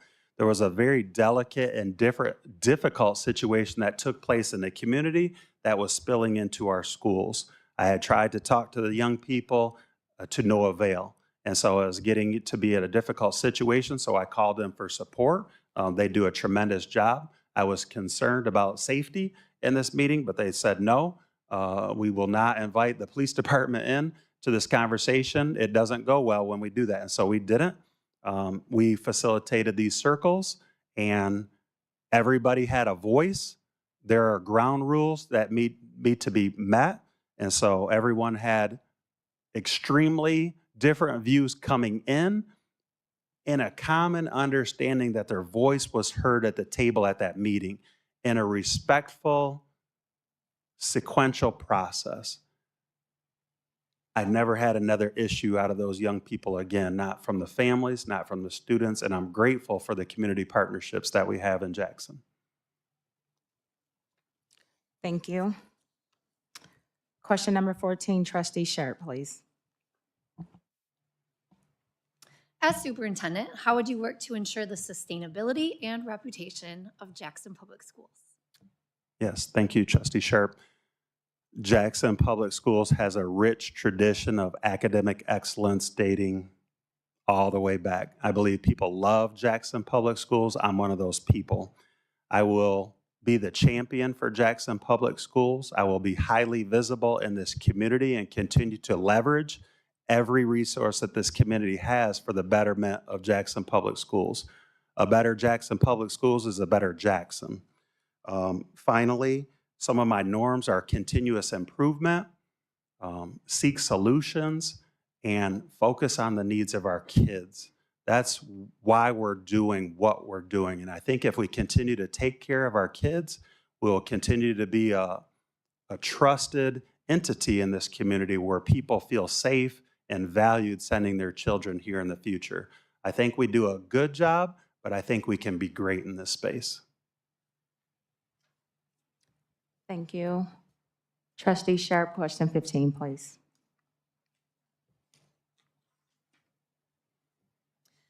Our survey indicated that a majority of respondents would like to find a candidate that is willing to make changes. Some saw the need for some minor changes, and others were ready to take the district in a significantly different direction.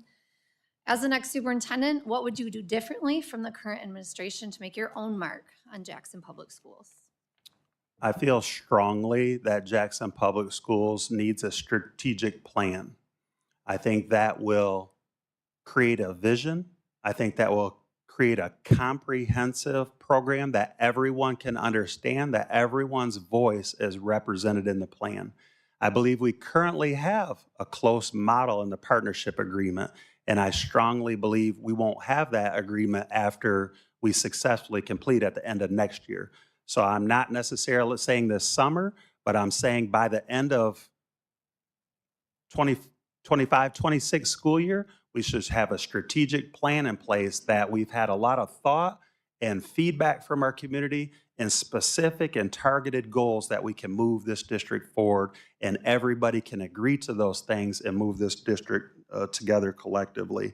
I think many people understand the value of Jackson Public Schools, and I think when we have one voice and we are one moving forward, we'll only get better.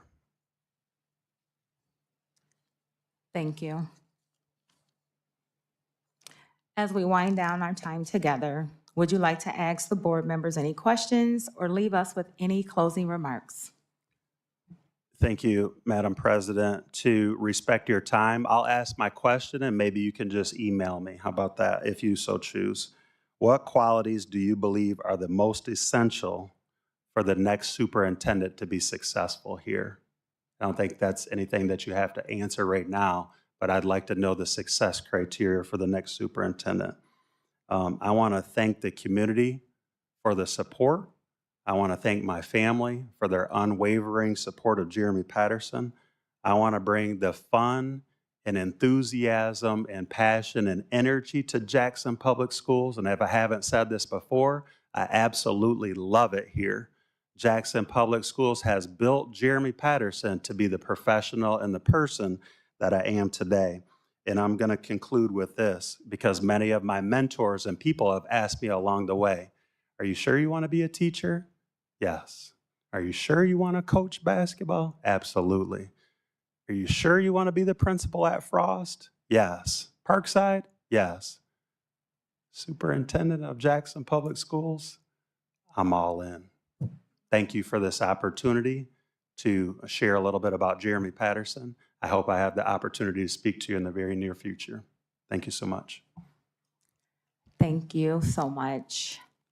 We do have some questions, some feedback questions from the audience. And we have time. Yes, that's part of the process. Yes. Okay, thank you. First question. JPS is undergoing a huge staff turnover, which could result in a big loss of expertise. Yes. Do you have a plan for encouraging a new wave of leaders that is girded with the expertise of those leaving? Yes, that is a beautiful question, and I agree that there is a lot of talent leaving the building. It happens every year, and even a little bit more so at this time with the magnitude of the buyout. However, I believe strongly in the workforce that are still Jackson Public Schools. The cupboard is not empty. We have new talent that we will be onboarding in the fall. We have returning talent that we will rely on to be the new leaders. Again, superintendents leaving, athletic directors leaving, principals are leaving, coaches, etc. I like to think of it as next man up, next woman up, to fill those roles, to be the next leaders of Jackson Public Schools. This is not a first time that this has happened. This is the next time, and it's a tremendous opportunity to build the new culture that's Jackson Public Schools. Thank you. Have you given any considerations to the top Michigan strategic plan and its metrics? Do you see yourself using any of those metrics as it relates to recruitment and retainment of staff and students? Well, that's a phenomenal question as well. I wish I had that outlined in front of me. I have seen the top 10 strategic plan, but I think specifically I do have a plan that I communicated that staff and student retention is a top priority, and that I do believe we have the metrics, but need to do the progress monitoring of the students coming in and the students that coming out. I know that there is a high transient rate within the district, but I want to dig into that and I want to put actionable steps and items in place to make sure that's being addressed so that it's favorable for Jackson Public Schools. I've given a couple examples of what we're currently doing, but I think we need to continue to not just have some people doing that work, but everybody has a role in the recruitment and the retention. And going back into that strategic plan of the state of Michigan, I'm strongly encouraging this board to have a strategic plan of our own. Thank you. Next question. JPS was involved in a lawsuit filed by former staff. What steps will you take to prevent similar situations? Yes, and so that's another opportunity for growth and reflection. That's the last thing that I think any of us want to do, and I'll just name myself because I'm the candidate here, to put our district in harm's way. I'm hopeful that there's opportunities to have a peaceful resolution before we get to that end result of legal litigation. I think we have strong relationships with our unions and associations this time to come to those agreements. But again, it's building trust for the next superintendent on how we move forward with that. Obviously, following the law and seeking counsel on what are the advisable next steps. But I think just treating people well and following the law, following the contracts, and trying to find a common ground as much as possible so it doesn't get to litigation. Thank you.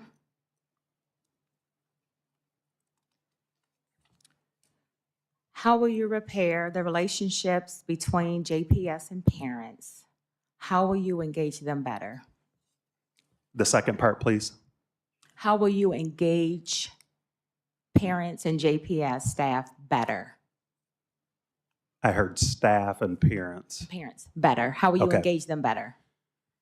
I think just being accessible. I'm everywhere in Jackson. I don't feel uncomfortable going anywhere. I've done that in the past. I will continue to do that to make myself accessible. Similar to this process today, I think this would be phenomenal to build trust. Again, am I going to promise everybody's going to get everything they're asking for? I think that might be impossible. I've seen some of the asks before. But relative to educating their child to the best of our abilities at Jackson Public Schools, I'm all in for that. And so I want to be accessible. I want to be available. I want to listen. And I've already given a couple examples of what I've already done in the past 3 weeks to do things differently and to try to improve our programming moving forward. Thank you. Last question. The Trump administration has changed the policy which did not allow ICE in schools. How can we ensure our students are protected? Beautiful question again, because safety is our top priority. I think this district was as proactive as we possibly could be, considering the turbulent times in politics and creating a plan and practice and procedures in place, one. Two, consulting with our local law enforcement who are experts in this space and potential enforcement. And those are potential things. I'm not aware that this has happened yet. And so, but the number one thing is just having a plan because it's been newer. It was kind of around before and it is unsettling for folks. So whatever we can do to communicate that safety is a top priority for all students, specifically for groups that feel targeted. Thank you. Thank you. We, the board, appreciate your time. Thank you for participating in this important process. We encourage the audience to provide feedback make sure that that is provided to our MASB consultant and for us as the board to have in our transition to deliberate discussion. Thank you so much.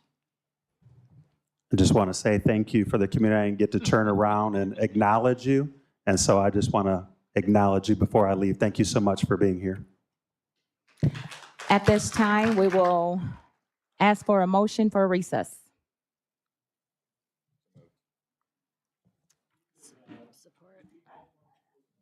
Support. At this time, we will go into a 10-minute recess.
At this time, we are going to call the meeting back to order.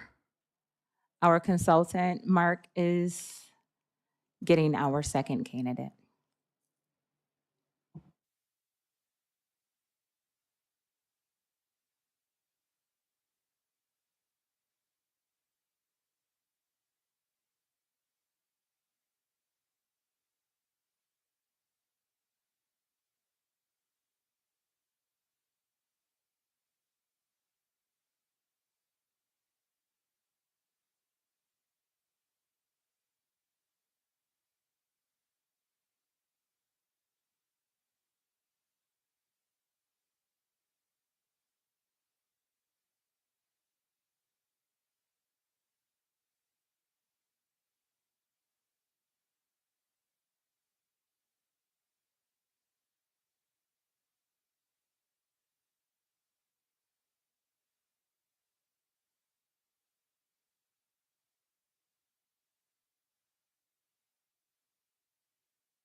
Welcome. Hi, Mrs. Baker. Welcome, welcome community to our second candidate for interviewing for this Jackson Public School Board Superintendent position. Again, if you are in the audience and you wish to ask questions, we do have forms in the back on the shelf for feedback, as well as questions to the interviewee upon completion. Welcome, Mrs. Baker. All board members will participate in a round robin type questionnaire for you. And so I will state their name, their question, and then we ask that you just respond appropriately. Okay. I'm excited to be here tonight. I know it's already been a long night, so I'll do my best to keep you interested. Awesome. All right. First question. We've had the opportunity as a board to review your resume. Please tell us your background and experience and how it makes you a good fit to be our next superintendent. I have been a Viking since 5th grade. I broke open my chin on steps that no longer exist at Sharp Park. The scar's still here, but the steps are gone, running up to try to get to the office. And I graduated from Jackson Public Schools in 1987 as a Viking. After I finished my certification and all of my coursework, I returned to Jackson Public Schools where I was a teacher, mostly at McCulloch Academy for 17 years. I then became the principal of that school and the principal of 2 other schools during the 6 years that I worked as a principal at JPS, and became an assistant superintendent around a little over 5 years ago, just before COVID. I've been here for a really long time. I've held many roles in the district, and those roles have brought me a deep knowledge of our district, our students, our staff, and our community. And then direct leadership experience in curriculum, instruction, and assessment, finance, operations, contract negotiations, evaluation, crisis management, bond campaigning, and management, the entire bond process. I'm in it for my second time now, which is exciting, and then community engagement.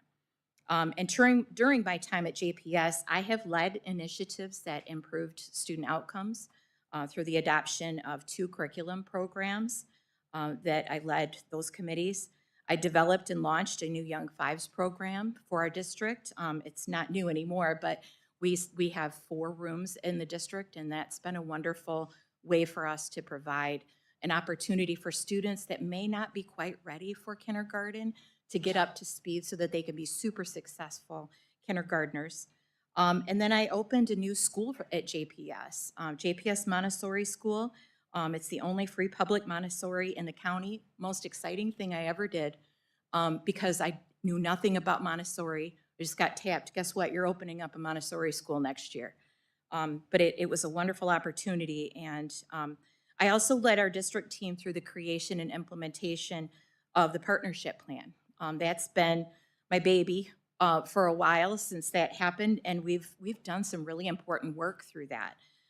Most recently, we held a structured conference, and our district met 13 of our 14 first 18-month benchmarks. So I'm really proud of the work that that group has done. I have proven myself repeatedly to be a highly self-motivated and capable, to be highly self-motivated and capable of independently driving projects from their inception to their completion. I'm Viking to the core. I was going to say that I bleed orange and black, but that's taking it a little bit too far. But I am so passionate about public education and the promise of it for our students. I strongly believe that every student has the right to a free, quality public education, and that's something I'm willing to fight for. These things, along with my strong relationships across the district, my commitment to collaborate, and an unwavering focus on what's best for kids, I think makes me uniquely qualified to be the next superintendent of Jackson Public Schools. Thank you, Mrs. Baker. Any follow-up questions from the board? Hearing none, we will proceed to question number 2. Vice President Dovies, please. Thank you and welcome to the interview. My question is, you haven't held the position of superintendent before, so how are you planning to grow within the role and advance your knowledge in areas such as finance, contract negotiations, so on and so forth? And what role do you envision the board playing in that process? Okay. I haven't held the title of superintendent, but I have been engaged, deeply engaged in superintendent level work, including budget development, contract negotiations. I'm going to probably list a few more that I already listed, but curriculum development, district improvement, and then that bond work from the planning stages all the way through completion.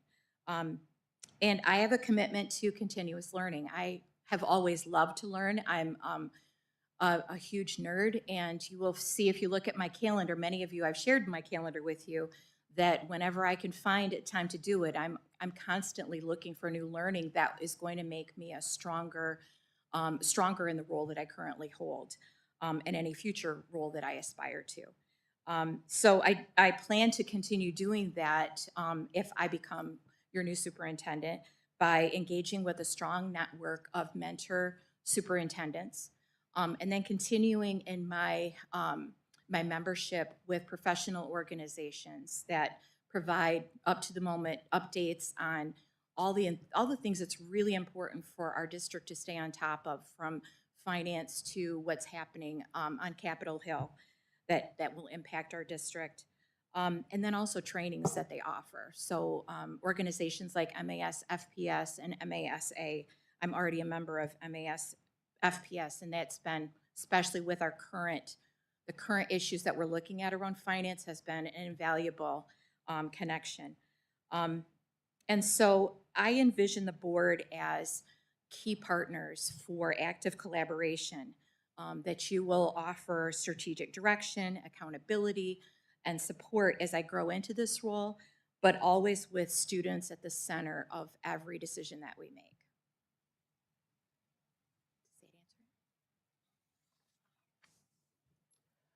Any follow-up questions from the board? Hearing none, we will proceed. Treasurer Acton, question number 3, please. So what methods will you use to attract and retain quality staff? And also, what will you do to attract and retain students to Jackson Public Schools? I'll start with staff. To attract and maintain staff, quality staff, We need to continue to strengthen our onboarding systems and programs. That is something that our partnership team, our MTSS implementation team, we've looked at that and we know that if we want to maintain the staff that we have, we need to give them all the tools that they need in order to be successful, to be safe in the work that they do and to be effective. We also need to make sure that we're continuing to create school environments that are safe and warm and caring, and where staff feel valued and supported in the work that they do. And make sure that our compensation stays competitive. I foresee that we are headed into another period where we will be competing for teachers to replace those that retire and everything else. So we need to make sure that we're staying competitive. And we need to constantly build the capacity of our staff by making sure they have opportunities to lead and then grow in the positions that they're currently in, and maybe the ones that they would like to take on later on. To attract families and students, we've just got to keep telling our story. That's a really big one. We need to highlight the great things that are happening here. We have safe and secure buildings. We have done an amazing job through the bond. If you look at the 21st century learning environments that we have, we've replaced every chair, every desk in our schools. We've created these beautiful environments for students to learn. But we've also got a strong commitment to growth and achievement for students. And we have a skilled and very dedicated teaching staff, instructional staff. We're a strong district that offers a breadth of opportunities for students that you won't find anywhere else in the county. Everything from free public Montessori to our early college and all the things in between. We need to continue expanding those opportunities. We need to offer some more ways for students to get into the trades and other career pathways, and continue actively marketing all the great things that we have going on here. But most importantly, we need to enter into partnership with our families by building and maintaining trust and transparency, by continuing to increase opportunities for us to have conversations with each other. It's not enough to just reach out. We need to make sure that our parents are reaching back and that we're taking that information to shape our district. Thank you. Any follow-up questions? Treasurer Acton, please. Can you just elaborate on MTSS? Sure. Okay. Multi-tiered systems of support it's a framework, really, and it can be applied to just about any system in a school. So for example, it can be applied to attendance. So there's a tier 1 intervention or a tier 1 work that we do, and that's what we do to incentivize or encourage all students to attend school. And then there's tier 2, and so students that we see that might be trending towards some chronic absenteeism, there are other strategies that we might use to encourage their attendance and to support them, remove barriers as needed. And then students that are really struggling with it, there are tier 3 interventions that we would put in place. And the same can be applied to, it could be applied to reading, it could be applied to math, it can be applied to behavior.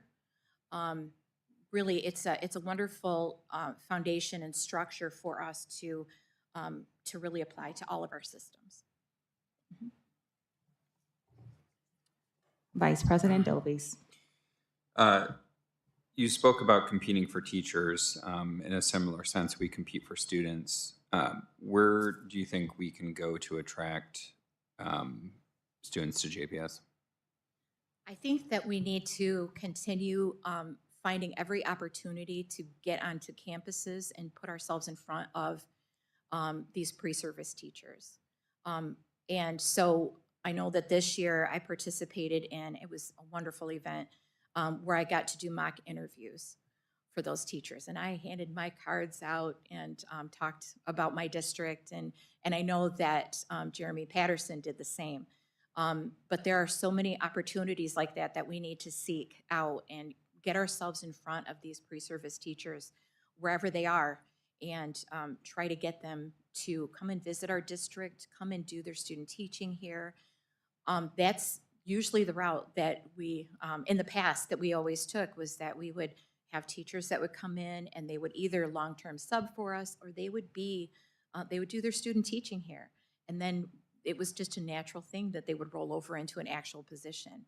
And so if we can get them in the door, I think that we can hold on to them. But we've got to really get out there and find them.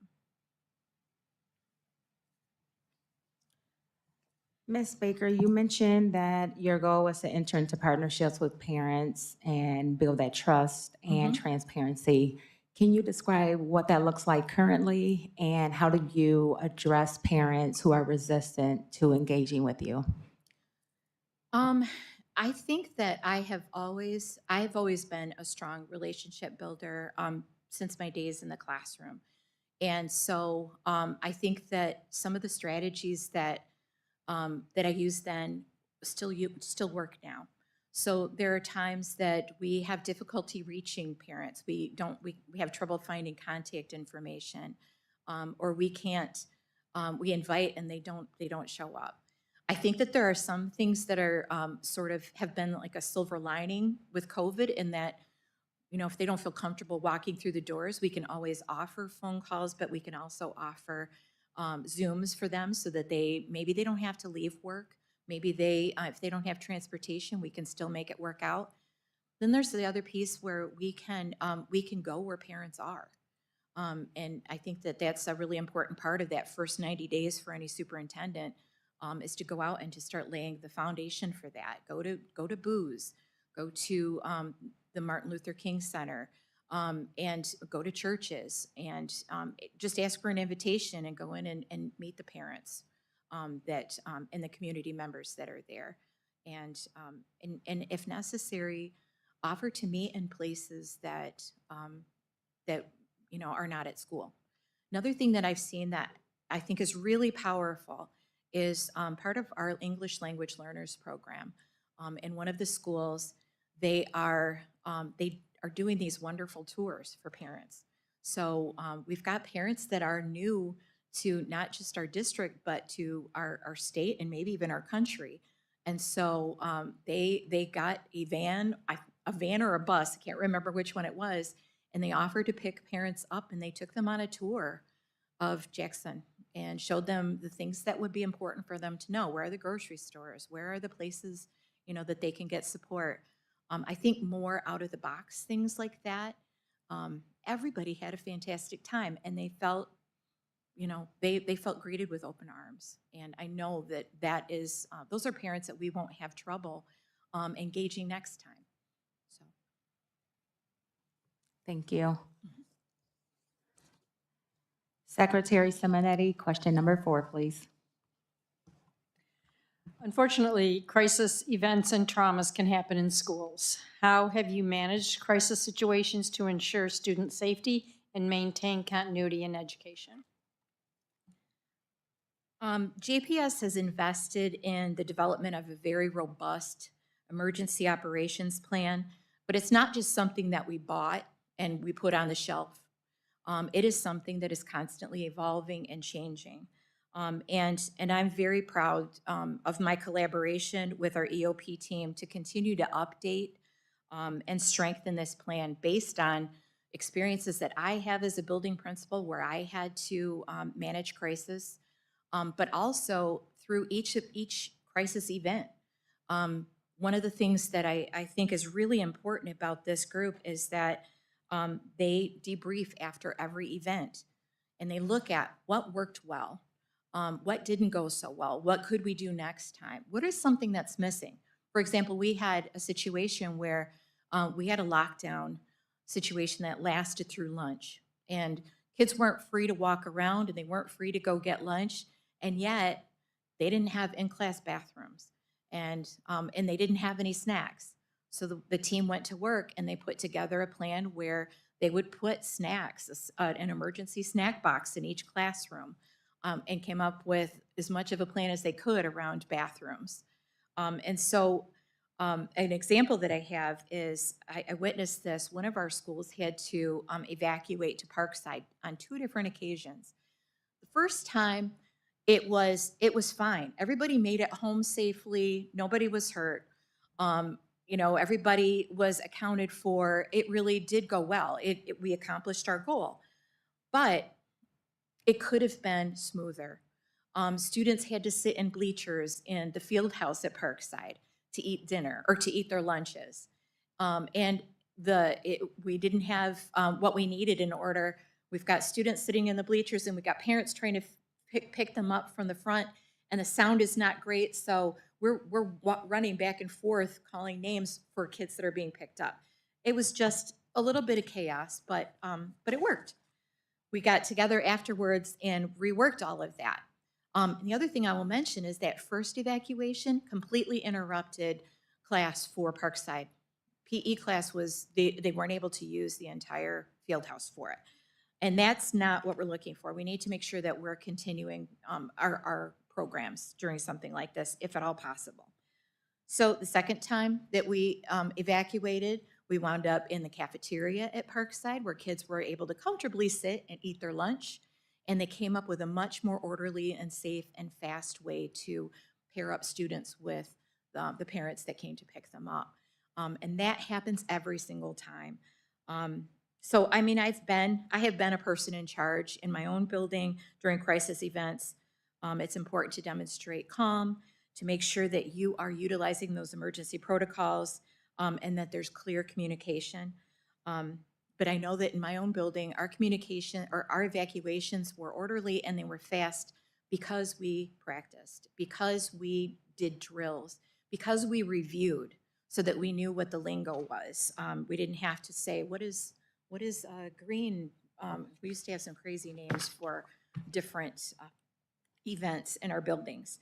But we trained, we were prepared for that. And I've seen that is a hallmark of the EOP here. And I think that that's the most important work of our EOP teams and the work that our principals do, is they build muscle memory through practice. And as a superintendent, I plan to strongly support the continued work of that group because they're knocking it out of the park.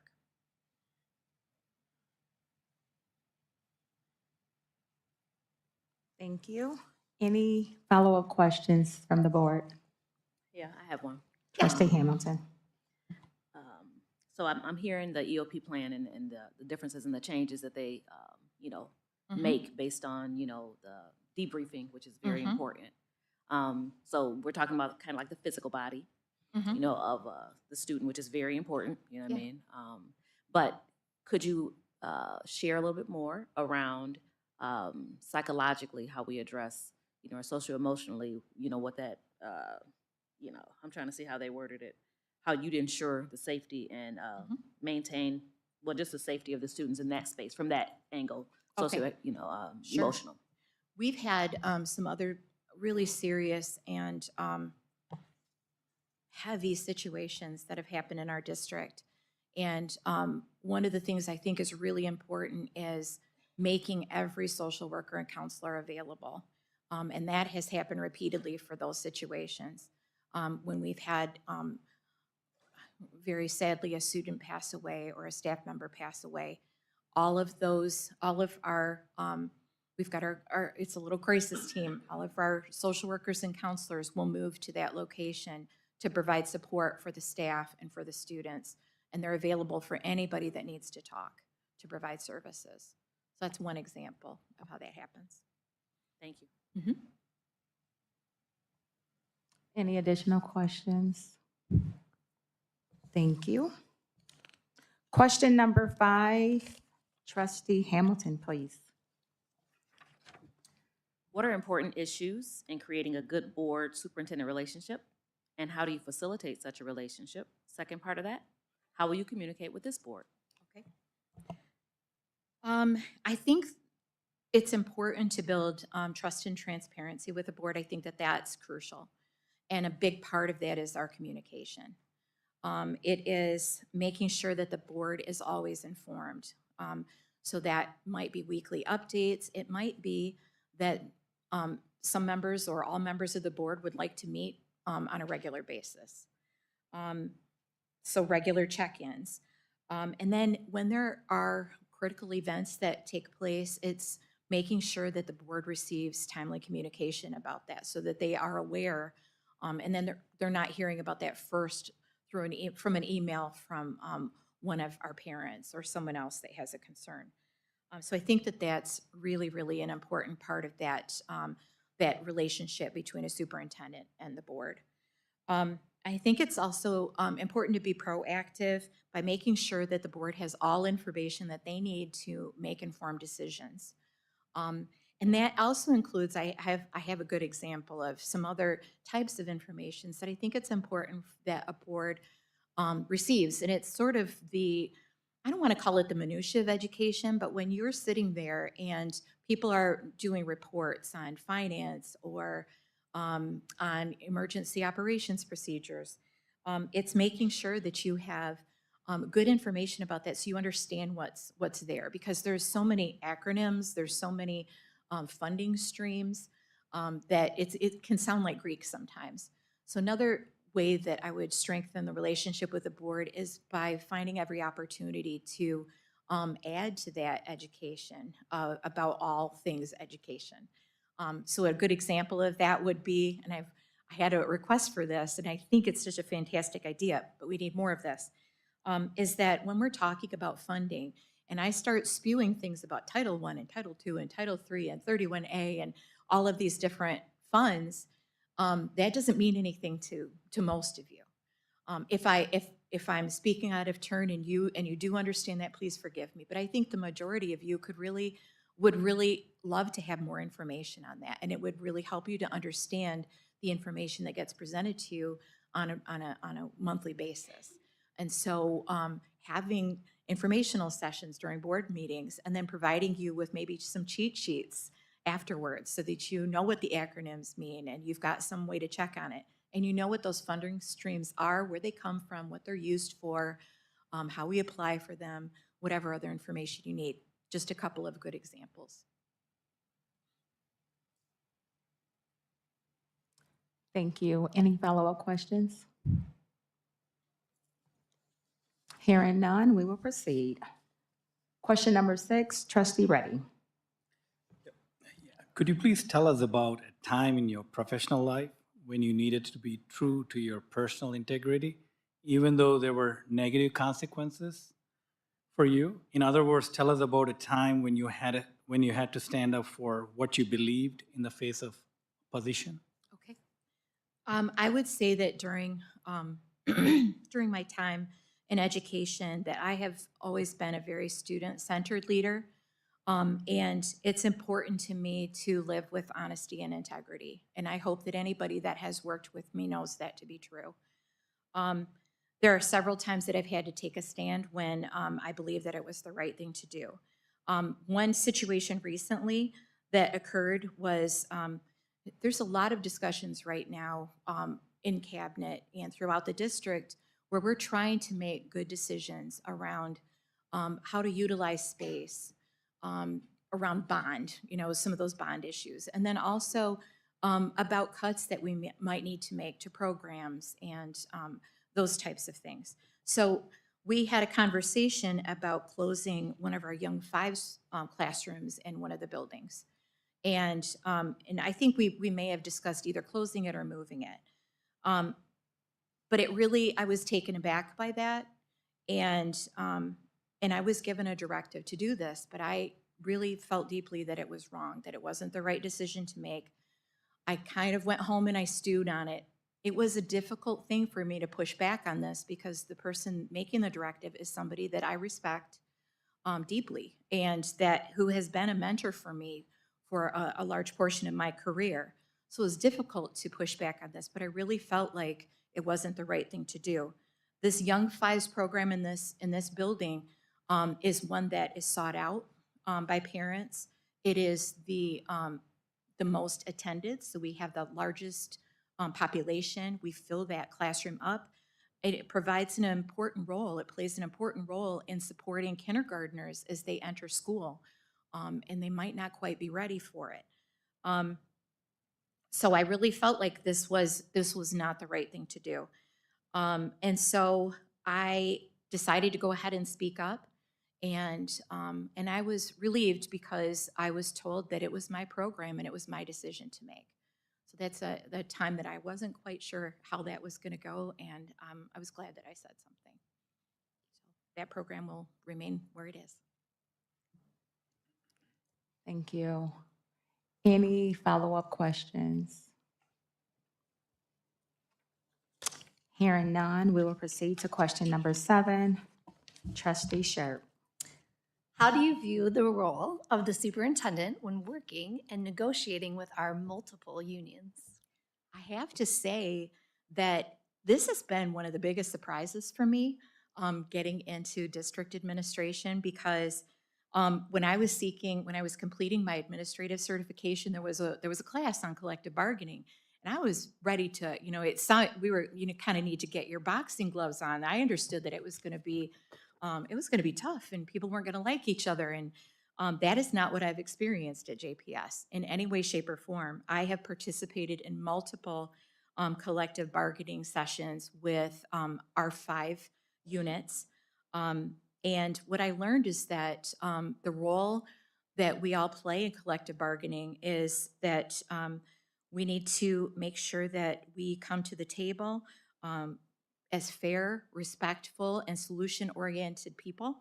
And that another big part of this is making sure that you come really informed about what each side is hoping to accomplish through that negotiation, being very transparent with each other. So it's not what I expected at all. It is, in the end, our goal has to be to balance out, making sure that we are supporting, the district has to support our educators and make sure that they can do the job. We also have to balance that with making sure that the district is financially stable, and the work that we're doing is sustainable, or we don't have the funds to continue doing it. I have become convinced that strong relationships between district leadership and our educational units is vital to the success of students in our district. It really leads to more positive student outcomes when we're both looking at that as being the goal. So I've witnessed this positive, respectful tenor that these negotiations have been conducted with in the district, and I will 100% make sure to continue with that if I am the superintendent of this district. Thank you. Any follow-up questions from the board? Question number 8. Tell us what your role as superintendent is in the budget development process, and what do you envision doing differently than what's currently being done to correct our budget deficit? Okay. As the Assistant Superintendent of Elementary Education and State and Federal Programs, I'm very well acquainted with all aspects of school finance. I attend our finance committees regularly, and then I belong to several professional organizations like MAS, FPS, where I get monthly updates and training to make sure that I know what's going on. I also submit grant applications and documents through multiple state platforms, and I work very closely with Marcus Leon to submit reports and then confer with one another around budget-related issues. One of the regular tasks that I am responsible for every year is working with schools to develop their Title I budgets. And the way that that's done is schools, they complete a needs assessment. They look around and see what their students need, and then they develop goals, and then identify strategies and activities that will help them to meet those goals. And their budget needs to be based on that plan. And so when they come to our meetings, usually in June, I give them a preliminary allocation, because I don't know what the final allocation will be until December or January. So we've always started out with, you have 85% of the money that you had last year. What will we be using it for? The majority of that funding goes towards people, and some of the other pieces are for educational programs and supplies. after-school programming, those types of things.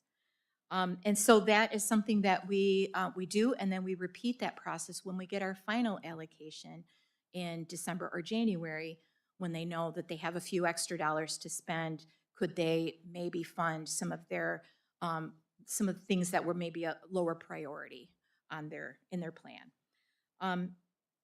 So that is something I've always looked forward to. But as you probably everybody has heard, all bets are off this year. We nearly every funding stream, every bucket that we depend on is really up in the air, and we don't know whether we're going to receive full funding in most of those pots, or if it will be cut entirely, or if we'll get more than we expect. And we probably won't know that until September. So it has really changed the way that we're looking at budgeting right now. We've been told that, for example, title funding our Title I, which is what our buildings use, what we use for summer school, what we use for after school, and what our buildings use to hire many of their support staff, might be cut by up to 25%. And so other funds we may not receive at all. So as superintendent, I will work closely with Marcus, the finance department, building principals, our facilities and operations, and budget using zero-based budgeting principles, which means you throw out last year's budget and you work from a list of priorities. What is your highest priority item? That goes in first. That's going to be things like facilities and infrastructure. That's going to be people, making sure that you can pay your teachers. And then we start working our way down the list until we run out of money. So the lower priority items, they may not make the cut, but maybe they will, if we get a little bit more money in December or January. But that would be my plan for moving forward. We just have to start from scratch and then add other expenditures as funding allows. To address our current and future deficits, I think it's going to be very important for us to continue to engage our stakeholders in tough conversations to identify what those priorities are. What are our strongest, most important priorities? And then keep a watchful eye on enrollment, and then watch the programs. Continue to monitor the progress of programs to see how effective they are. When they stop being effective, we need to get rid of them and move that funding to things that are actually going to work for our students. With all of that information, I will work with the board to make those strategic adjustments to our budget to make sure that we maintain fiscally sustainable. And I really truly believe that my strong school finance background makes me the right person to lead our district through what are going to be some turbulent and just rocky financial times coming up. Thank you. Vice President Dobies, please.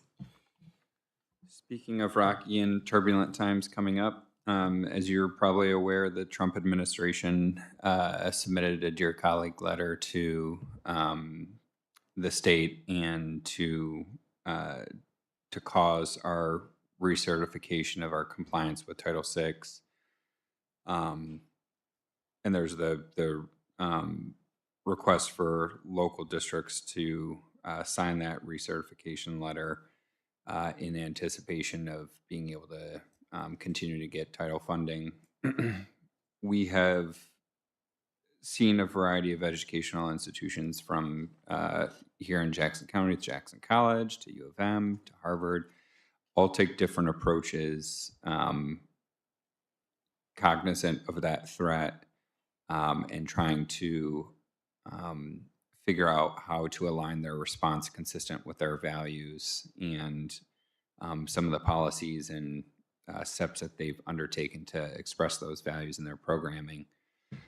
How do you, juxtaposing those two things, how do you balance, kind of the values and the funding of the district? How do you advise this board on steps that they may need to take? And then I think also, how do you, in that space, advocate and fight for, JPS values? I think that we've effectively been placed between a rock and a hard place right now. And I believe in the values that our district has embodied, and but I think juxtaposition is an apt word, because I also, with an eye on our finances, don't know how we move forward if we lose up to $8 million worth of funding. That's what's at stake for us. I see the pain that our district went through in trying to find the $4 million that we needed to cut. I don't know how we move forward without the other funds. My thought is we have received guidance from, I believe it was Troon, that provided us with 4 different options. And one option is to go ahead and sign that baby and turn it in, which I think the way it's currently stated, I think puts our district in harm's way, very much so. Puts us in the crosshairs of legal problems. I've heard another option was to just submit Superintendent Rice's letter as a response, that we've already said that we were going to do this. Here's the letter. Another one was to submit a response, like an altered letter. And I can't remember what the 4th one is, but there's I think what's really important for our district and for this board. Do nothing. Do nothing. There you go. I guess if I was going to forget one, that would be the best one to forget, right? I think the most important thing for our district and our board to keep track of is, I think that we need to make sure that we are receiving good guidance on this. I think that there are pieces in all of our policies that protect our families the way that we want to protect them. I would love to see us move forward with our diversity policy, but I don't, as I said, I don't see how we move forward with a deficit of $8 million if we truly don't receive that.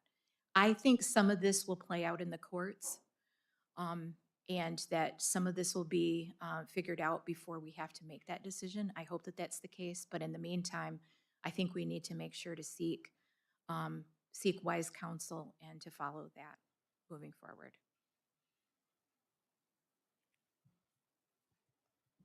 Secretary Simonetti, please. Julie, just to clarify, you mentioned using a zero-based budget. And is that something that we currently do, or is that something you're proposing that you would do differently? I believe that Marcus currently does that, our current Assistant Superintendent of Finance. I believe that that's how he functions. It has not been the way that I have done title-based funding prior to this, but that's where we're headed this year, because we just have to make sure that we get those high priority items covered before we do anything else. So it'll be a change, it'll be a switch for us moving forward. Trustee Reddy, please. Just got a quick follow-up question. Sure. You did mention, as you're aware, we're in deficit right now. You did mention, to retain teachers, we got to pay competitive wages.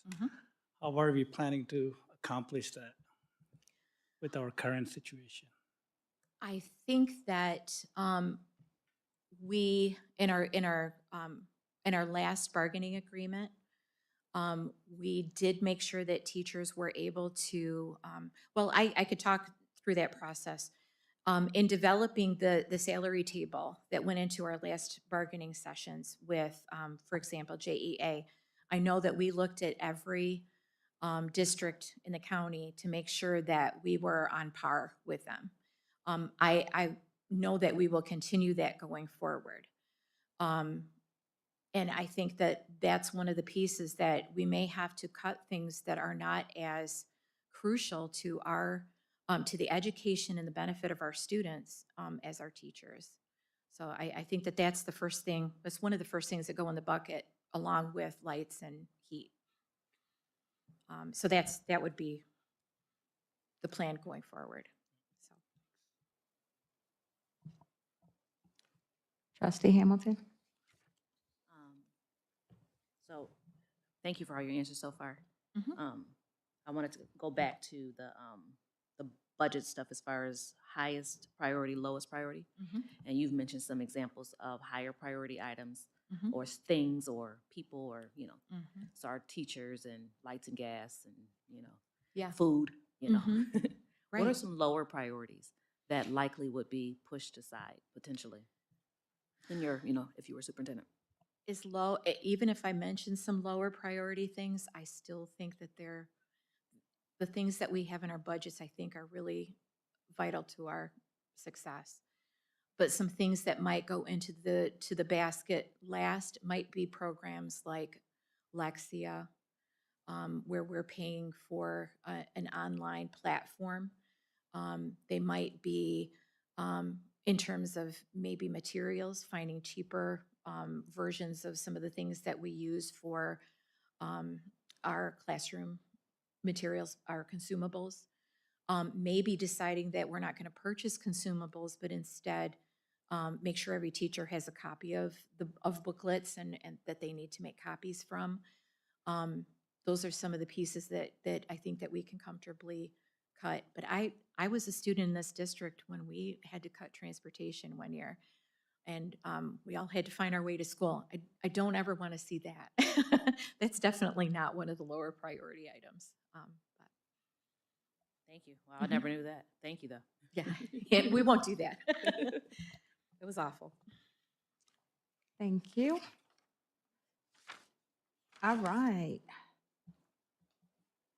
Question number 9, Vice President Dobies. Thank you. Ms. Baker, can you tell us about a time when you have evaluated and adjusted your communication system to ensure stakeholders feel well-informed and engaged? Okay. Definitely. We, in November of 2024, our district team, our partnership plan team, we conducted an 18-month benchmark review with the state of Michigan, and we presented the progress that we'd made. I don't know if I mentioned it, but we hit 13 out of 14 benchmarks. I probably will say that again. But so we were really excited about it, and we were looking for the best way to communicate this to make sure that we were getting it to everybody, not just the progress or not just the success of that moment, but also the work that was being done. And we felt like it needed to be concise, it needed to be easy to read, maybe a page or two, but it needed to be something that was easily consumable. And so I worked with a small team of people, a little co-group and a small committee, co-committee, and we drafted together a communication that would basically sum up the goals that we had set, the work that we had done up to that point, and then the progress, that we'd made, along with the outcomes for that day, the benchmarks that we had met, and that I gave that to Lois Dunning, and she created a beautiful, it's almost like an infographic, but then that went out to teachers and it went out to families. It was shared with board members, and it just was something that I want to see us do more of. Things that are easy to consume and that tell our families and our stakeholders about the important work that we're doing.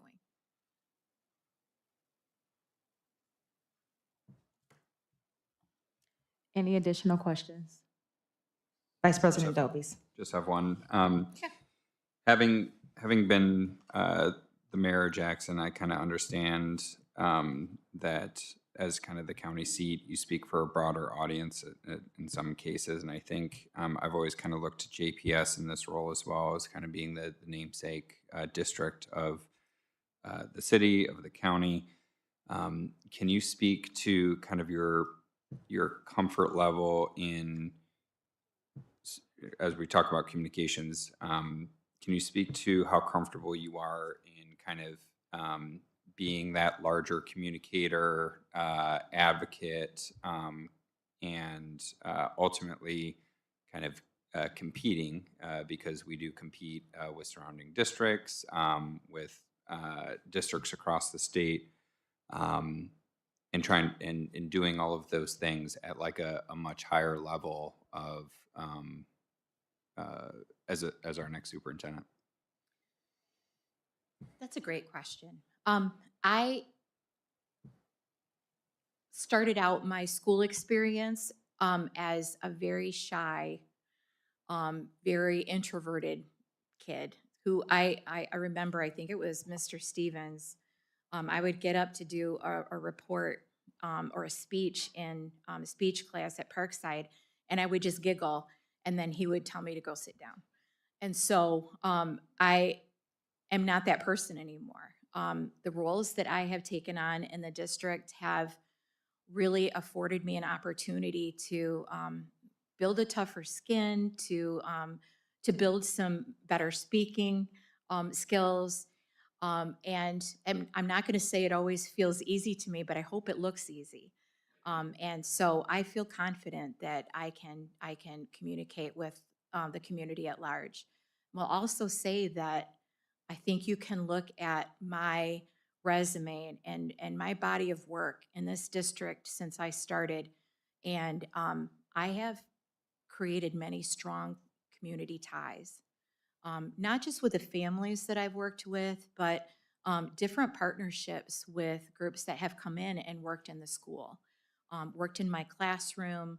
I think that there are already some partnerships, there are already some relationships that I've built that I want to continue, and I'm have been also working with Kelly Crum and Christianetti to continue to build some new partnerships, looking at ways that we can grow our McKinney-Vento programs by working in collaboration with the Interfaith Shelter and some other groups in the community. So I feel comfortable in that role, and I know that that is vital to the success of our district and to the well-being of our students.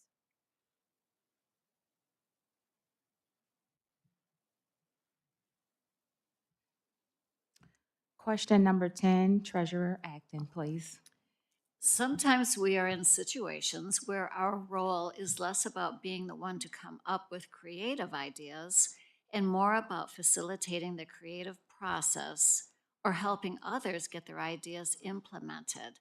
Describe a time when you played this type of role. What did you do to facilitate the process, and what were the results? I think I'll look back to our curriculum adoptions that have taken place over the last 2 years. We recently, we started by adopting a new English language arts curriculum and then a math curriculum. And during each of those processes, I facilitated teacher and instructional coach-led committees. They did the research, they went out and they identified, well, I started by identifying a wish list. These are the things that we need this program to include and embody for our students. These are the look-fors. And then they went out and did their research. Each of them took a different program and contacted the reps and did the work on it, and then brought that information back for our team to review, and then we made cuts based on that. We saw things that weren't going to work. Either their publishing date was too far out, and we knew that we needed something that was more current, or it didn't have. We didn't see our students reflected in the pages of, even if it's a math book, every student should see people that look like them in the pages. And so there were sort of the types of things that we looked for, in addition to that alignment with state standards. So it seems like it would be a super easy process, but there's a lot that goes into that. I just provided resources in terms of scheduling the meetings, setting those up, and then making sure that we had documents to collect all of our research in, helped to set up different events for parents where they could come in and look at materials. That's where I got to meet Suba's wife, his lovely wife. And So I also worked to remove any barriers, and I believe that because there were teachers that were piloting those programs, I believe that because of that, our teachers wound up feeling a greater sense of ownership um, of the implementation and of the program that we selected. And then implementation was smoother because we already had some experts in most of our buildings that had already used the materials. And they were the first adopters, and they could support teachers in their implementation.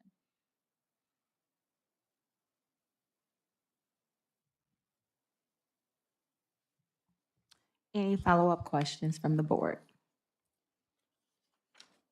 Hearing none, we will move to question 11. Secretary Simonetti, please.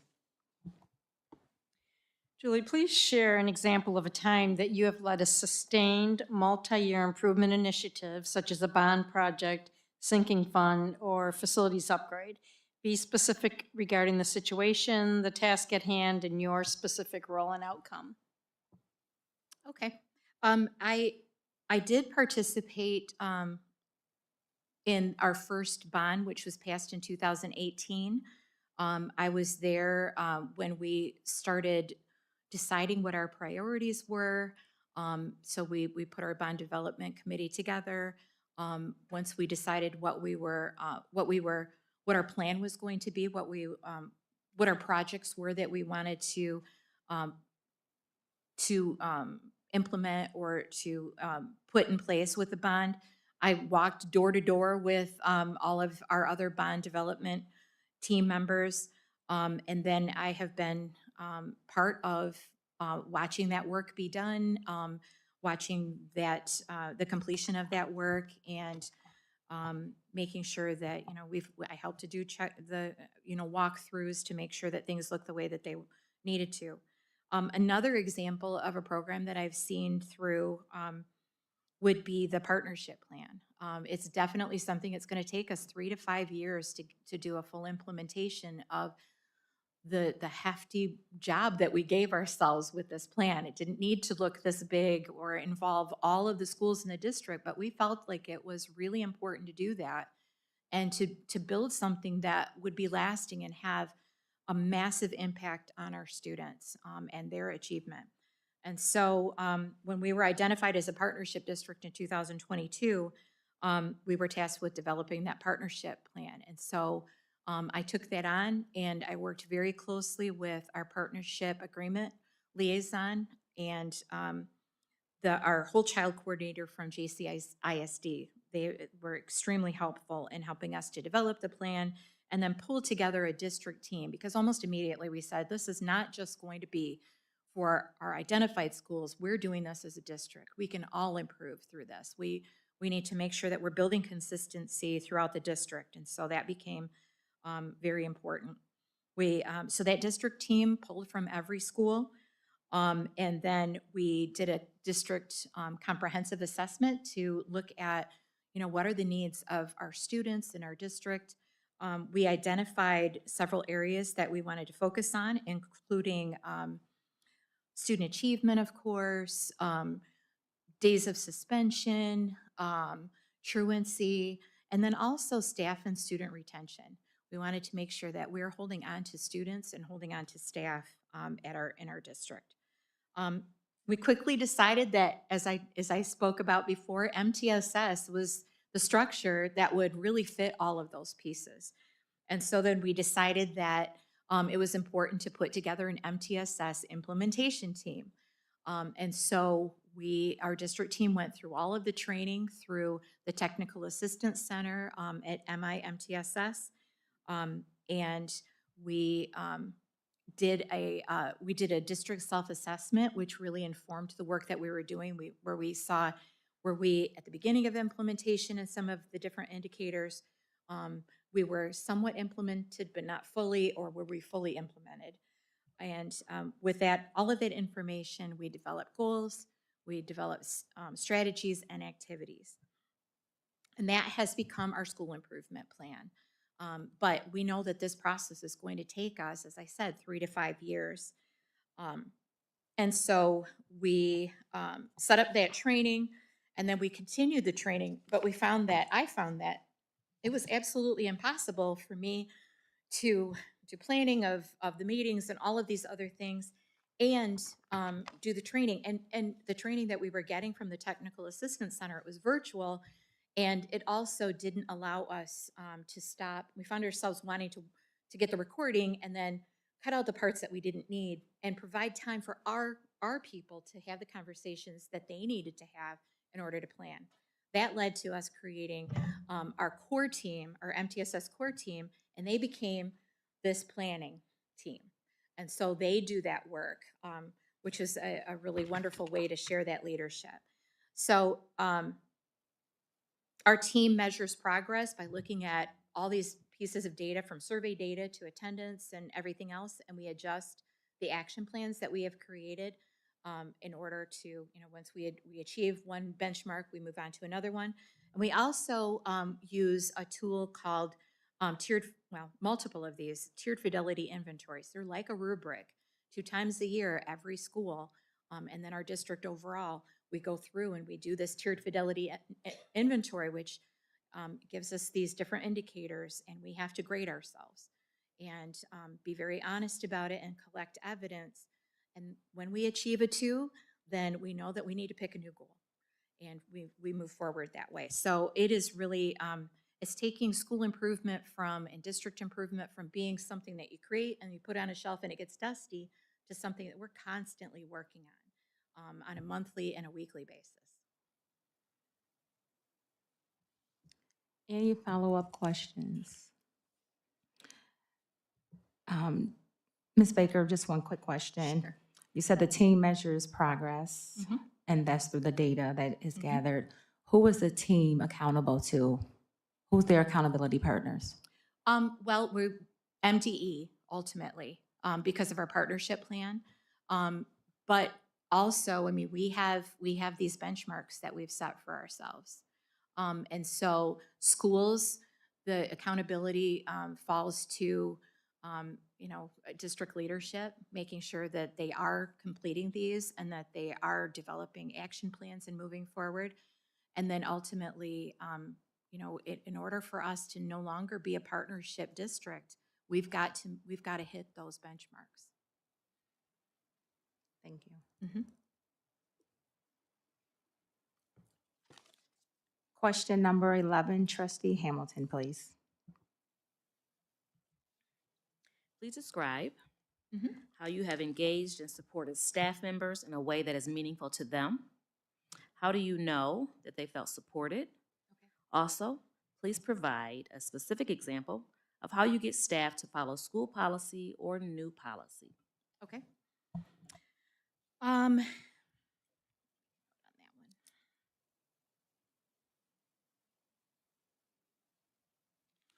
Okay. I am a good listener and a good thought partner, and so just starting with principals as one group. Principals call me regularly to discuss issues in their buildings, and I make myself available to them whenever they need me. So we talk, we work through their concerns.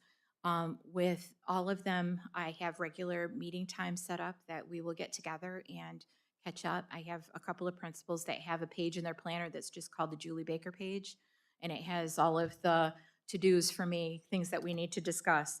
And so I think they know that they can count on me to be somebody that's going to come alongside them and roll up my sleeves and do what needs to be done.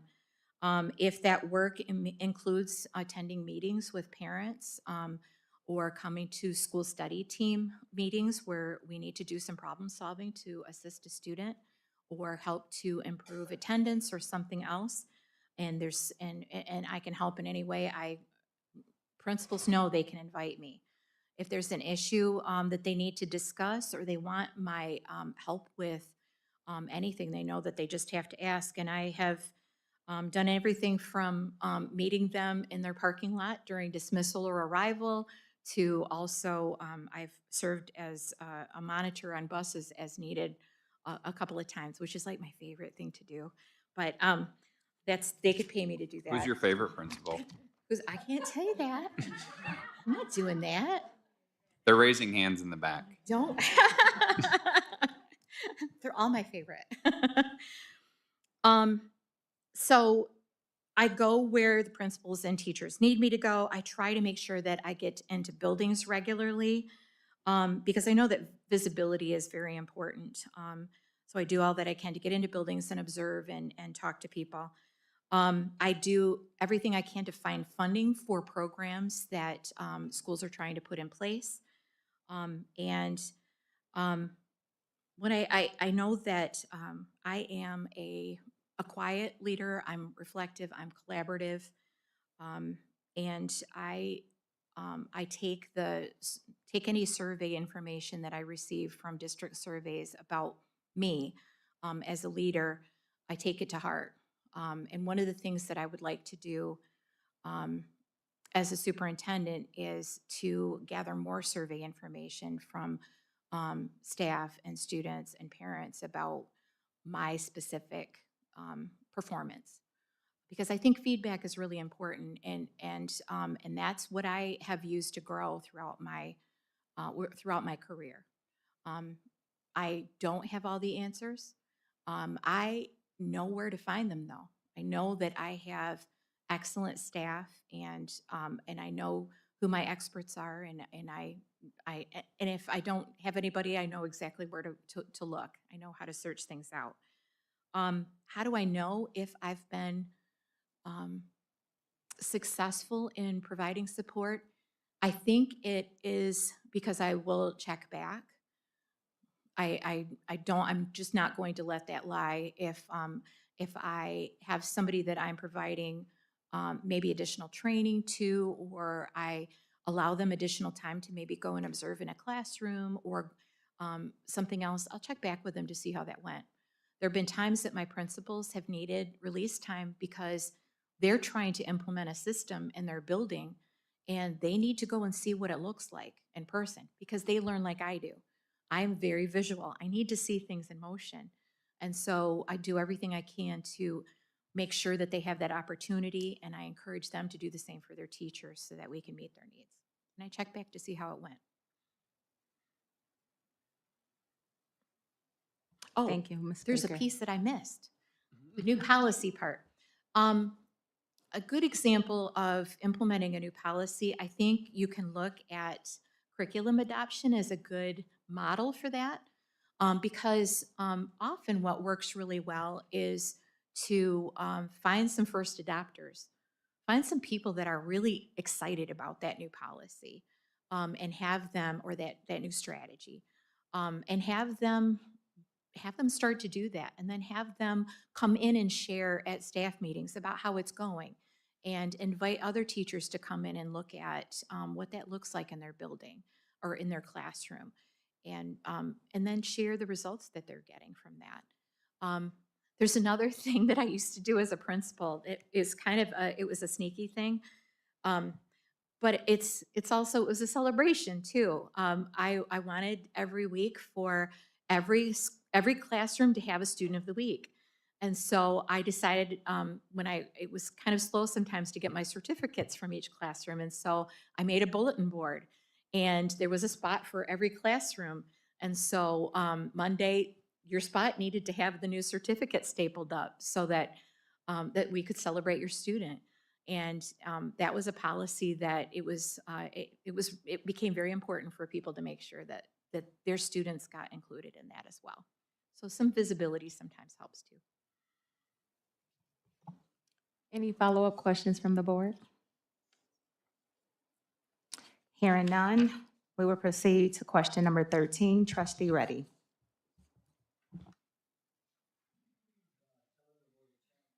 My bad. Could you please tell us about a challenge you have experienced in bringing a group with varying perspectives to a consensus on a difficult issue? How did you lead and communicate, and what was the outcome? I think that the best way to ever achieve consensus is through open communication, through participants being active listeners and having an open mind, and sharing their ideas and their understanding. And I have an example of a process that we went through that I think is a really good example of that. That was very successful. So I talked about the self-assessment tool that we used. And our team, we had to reach consensus on every indicator.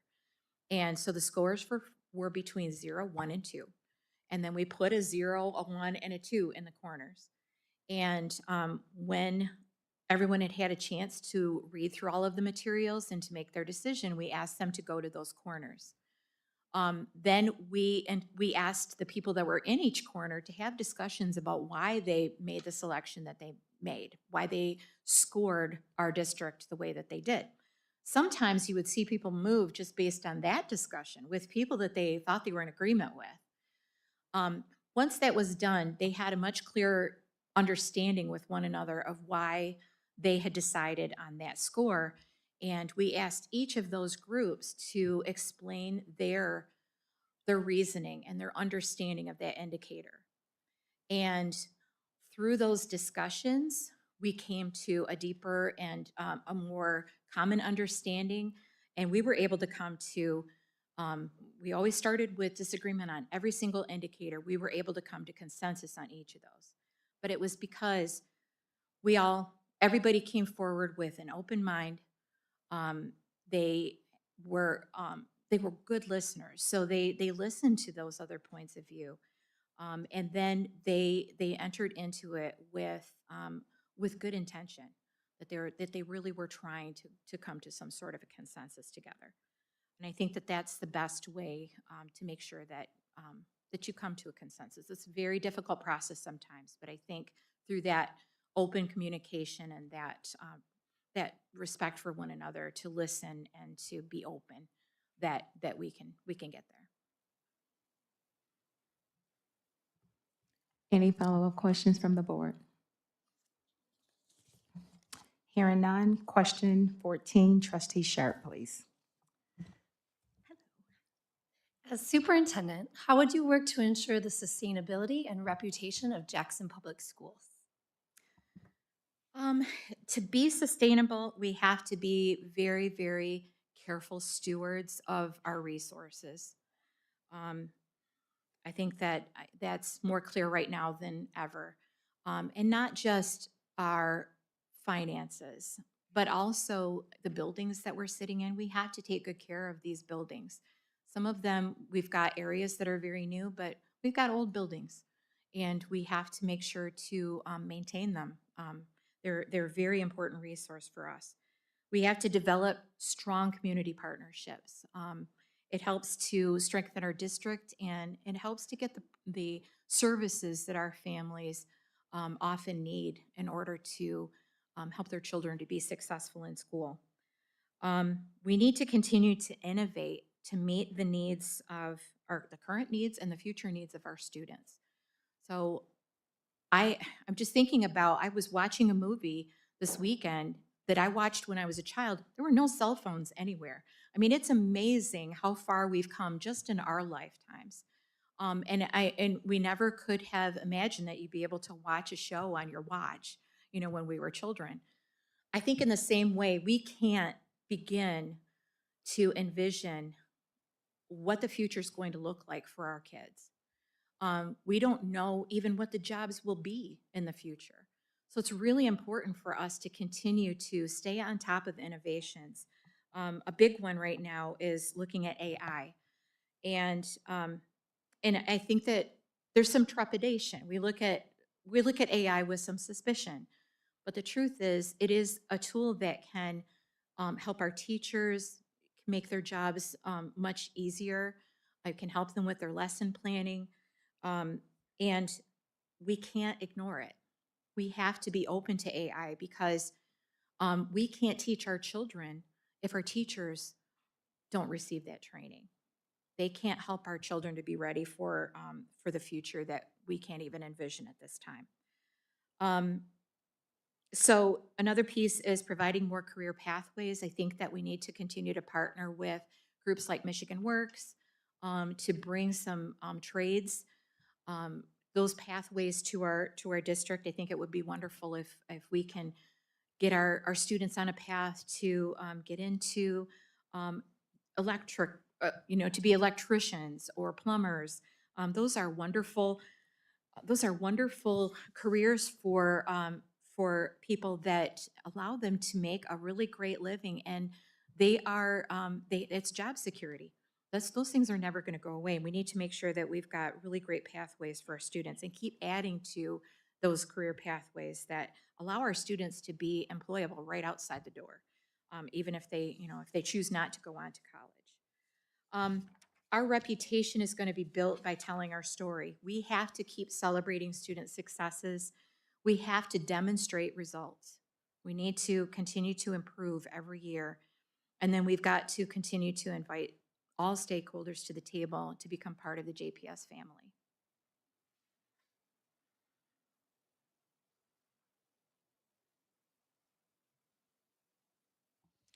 Any follow-up questions from the board? Hearing none. Question number 15, Trustee Sharp, please. Our survey indicated that a majority of respondents would like to find a candidate that is willing to make changes. Some saw the need for minor changes, and others ready to take the district in a significantly different direction. As the next superintendent, what would you do differently from the current administration to make your own mark on Jackson Public Schools? I believe that it's important to start slowly. I think we need to have a smooth transition. So I wouldn't make huge changes at the beginning. I think a really great path for a new superintendent is to spend the first at least 30 days listening and learning, going out to speak with stakeholders, getting to know their concerns, hearing their suggestions. I think that that's a very, very important piece of that. And I deeply respect and I'm excited by the things that have happened in our district during my time here. I love the work that's been done, but I think every leader is going to bring a new energy with them. And I definitely see that as being true for me. I think I would focus on developing and improving on our current systems. I think there's a lot of systems work that needs to be done within the district. So I think that I think my answer would be starting with small changes, but surveying the land and listening and learning before making huge changes would be important. I think it's also important to continue growing our community partnerships.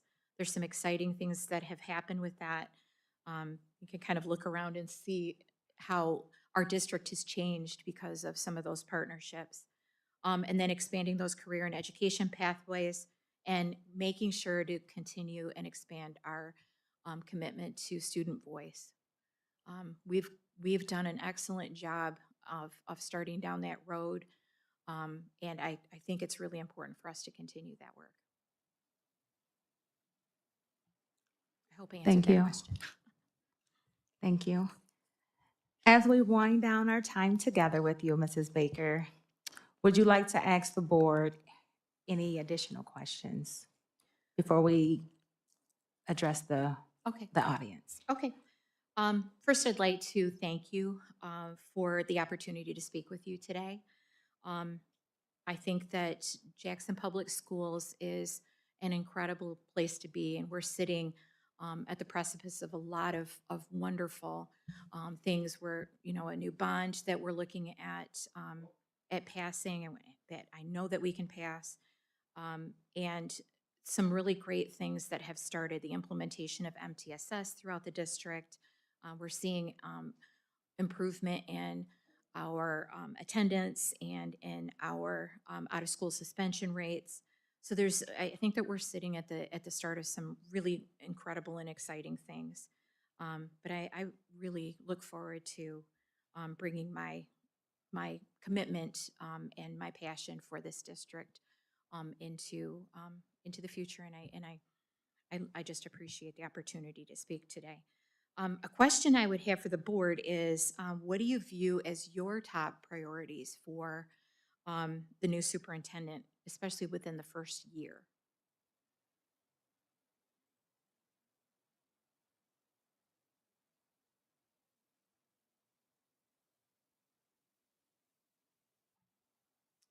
Of course, it's always about reading, writing, and arithmetic. But I'd actually like to see if we could tackle absenteeism. That would be a big one. And possibly the phone issue, cell phones. Okay, cell phones.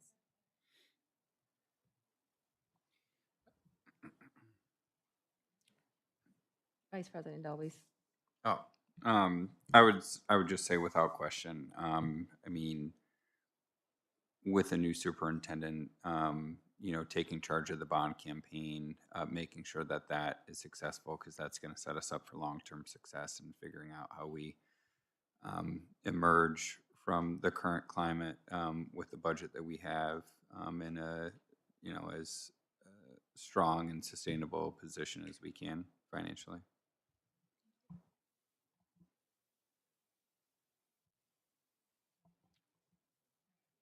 Trustee Hamilton. So right off the top of my head, because, haven't had some time to think about it. But I would love to see the next superintendent really focus on the details. Sometimes I think the shiny buildings and the, colors and the catchphrases, people get caught up in that, and the details go lacking. So I would love to see a superintendent who is aware of the necessity of a decent building, but not placing the highest priority and success label for them in that space. So we could, easily, look around, and if we're saying that we're successful because, the carpets have orange in them and the walls,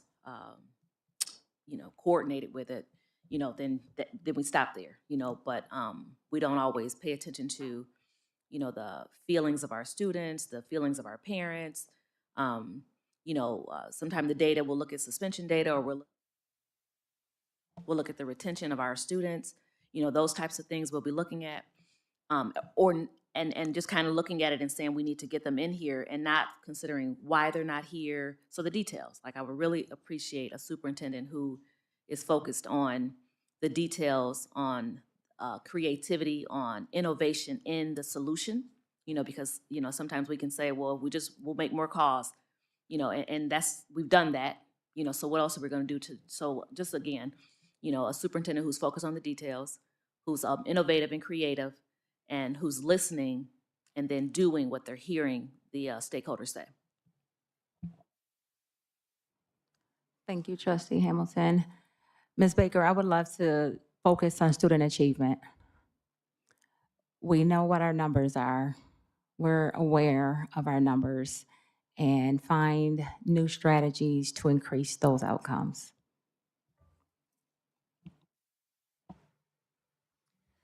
Biggest priority for me is someone who prioritizes keeping it tethered to the realities of the challenges of the classroom, having a measure of humility, recognizing experts in the spaces where they work every day, soliciting their ideas and supporting them to let them run with those ideas. I think that helps us build those innovations we're looking for. I think it also, when staff feels seen and valued, they have the capacity to work with students in all their lovely and unique needs and challenges. And so it all comes from there. If we're motivating our staff, then they have the capacity to love and impact our students. So I'm looking for somebody who starts at the top with recognizing those experts in the space. Thank you, Trustee Sharp. Ms. Baker, we do have a few questions from the audience that we would like to present to you as well. First question. Many students, specifically secondary students, may not know who Julie Baker is. How do you ensure students know who their next superintendent could be? I think the most important place to be sometimes is in the cafeteria, especially in a secondary school. Everybody's going to make their way through there. And I think that that's a great place to meet students and introduce yourself and to find out who they are. I think I'm going to know some of them because I've had them, or I had their parents, or I know a lot of families in the district, but I think that that's a great place. And then making the time to be in the hallways and to come to student events.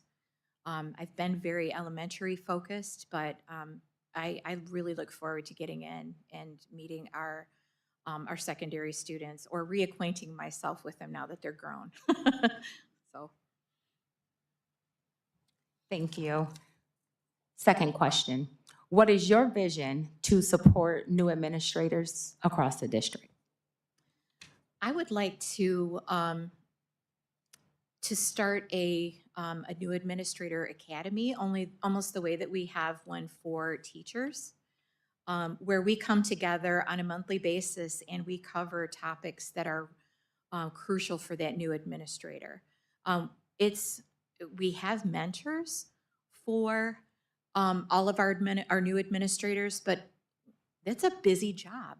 They're busy, all of them, and it's tough sometimes to find time to get together. But I think setting some time aside outside of the school day to maybe have a meal together and to cover some of the topics that they need, and then also to just give them time to throw their concerns, their questions, their quandaries out to the group, and to seek assistance, to problem solve together. I think that that would go a long way in helping them to meet the challenge of those first few years. Thank you. Next question. How do you intend to bridge the gap between administration and students to directly engage with their feedback and concerns? If I'm understanding correctly, it's asking about increasing opportunities for students to be heard by building administration? I can repeat the question for you. Okay. Yes. How do you intend to bridge the gap between administration and students to directly engage with their feedback and concerns? I think that we have a wonderful start. We have a strong start down the road to do that with our student voice groups in each of the buildings.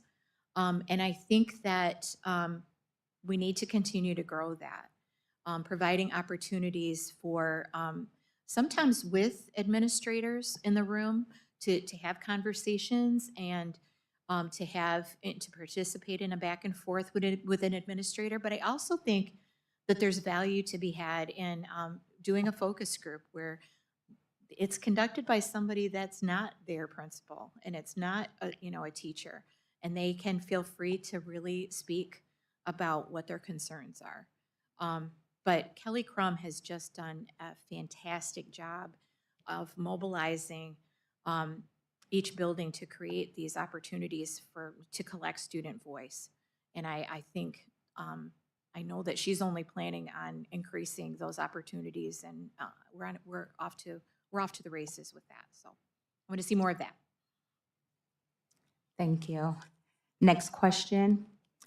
JPS was recently named in a lawsuit by former staff. What will you do to ensure JPS avoids a similar situation? I think it's important to make sure that a superintendent and the board receive guidance from an attorney whenever we're unsure about something. So there's that piece when we're looking to make a decision regarding human resources, or if we are looking to implement a program and we're just not sure about what the implications might be. I think it's really important to consult with the district attorney in those situations. And then I think it's also important for us in every opportunity to enter situations with staff members and students and parents with the best of intentions, and to be really focused on solutions. And I think that when we build trust and transparency, and we are truly attempting to deal with one another, to deal with others with that that good intention, I think that we make better decisions. Final question. What is one specific thing you would change from the way the current superintendent does things, and how?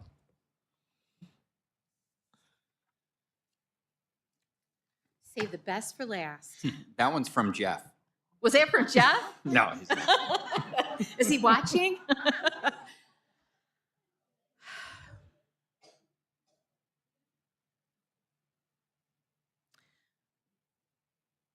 I think that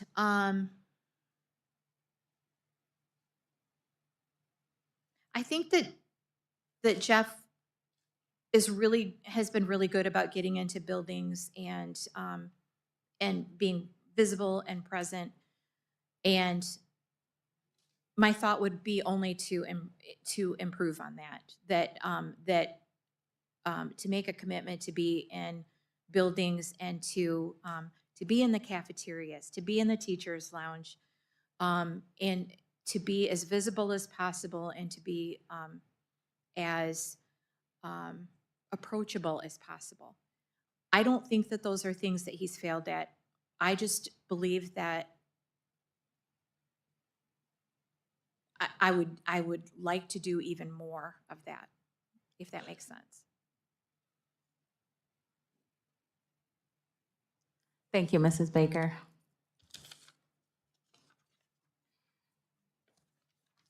We appreciate your time. We appreciate you, your interests. And again, if there are any feedback forms in the audience, please submit those to Mark for submitting to the board for further consideration. Thank you so much. Thank you again for the opportunity. I look forward to hearing your decision. Awesome. Thank you.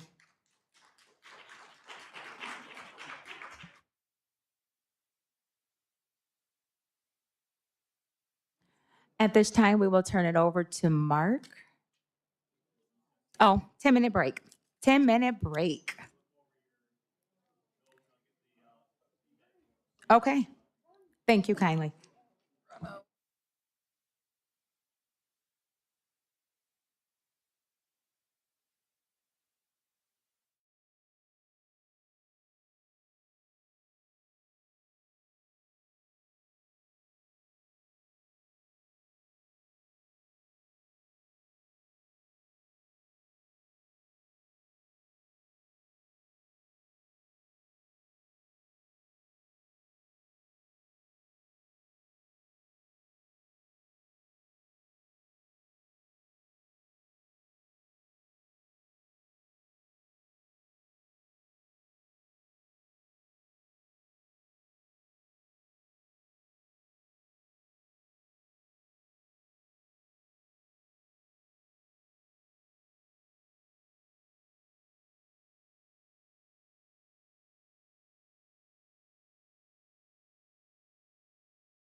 I believe everyone has returned back from the break, so we are going to call the meeting back to order. And at this time, give the board some time to look over the feedback forms that were received by both candidates, and then turn it over to Mark to facilitate a thoughtful deliberation. Thank you.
Madam President, Vice President Just- Dobies, please. just curious, as we all kind of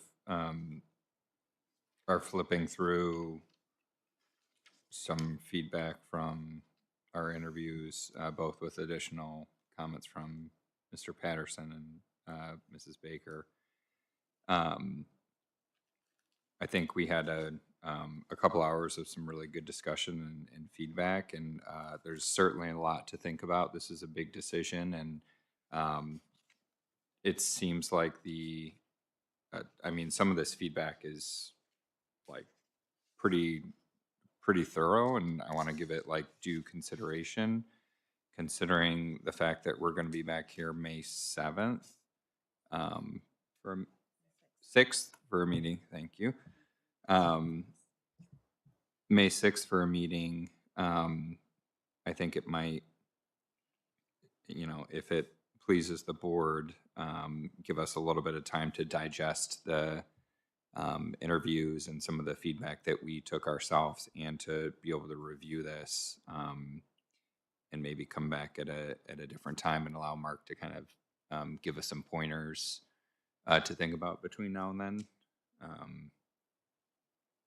So I would maybe, I don't know if we have to like make a motion, but I would maybe make a recommendation that we postpone a decision until the May 6th meeting. I would entertain a motion, someone entertain a motion and a support, and then we can discuss if this is the direction that the board would like to proceed. Then I move that. Support. Support. Any deliberation?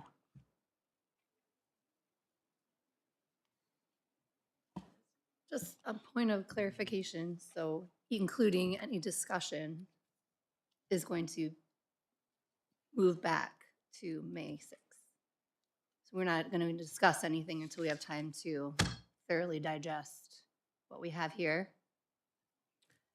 If I am understanding the motion correctly, we can have some discussion, but have some additional time to review what we have in front of us and come back at the May 6th meeting as an action item to make a decision. So both, yeah. Yeah, Okay. yeah, I'm happy to have, discussion and Okay. stuff. I just think Okay. I want to be intentional about, Yeah. reading through all of this stuff before making a decision. Trustee Hamilton.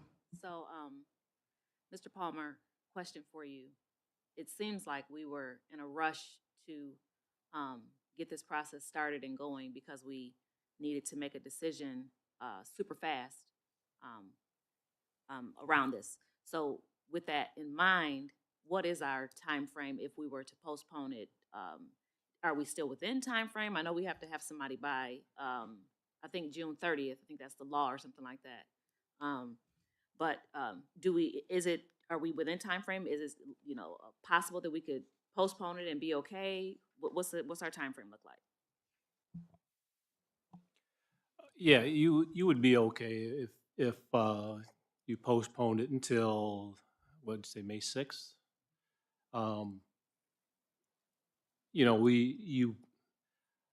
I have worked out, yes, you'd be okay.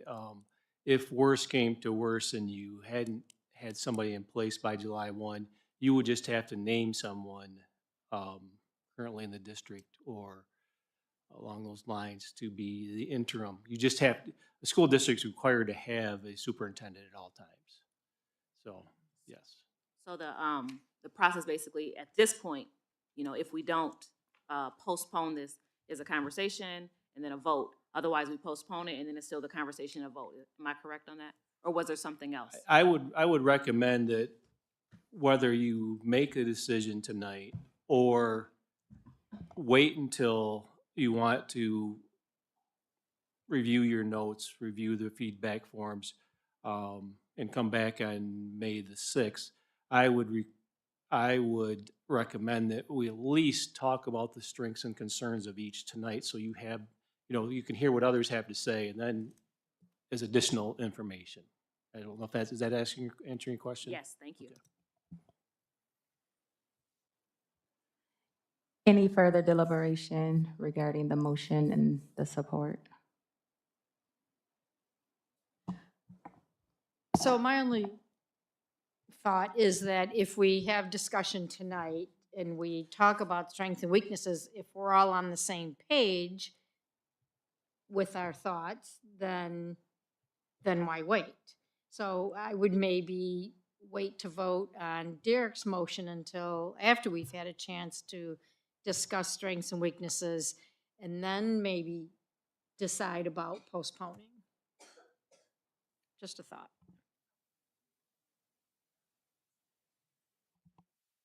Well, the other thing too is if we can just make sure that we clarify the motion. Are we including this or are we not? So if we do it, let's just clarify the motion. I would just move. Then I would just move that we table the decision as to whether or not to,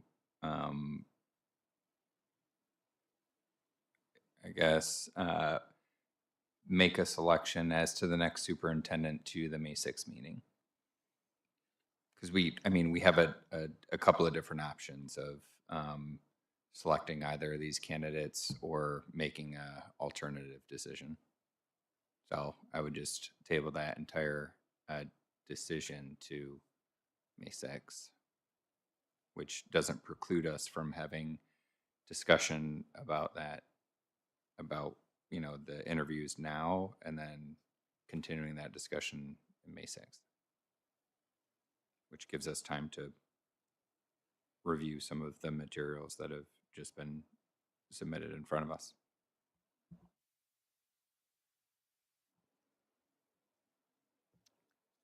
Any additional questions, comments, concerns? Hearing none, we will proceed with deliberation on the information.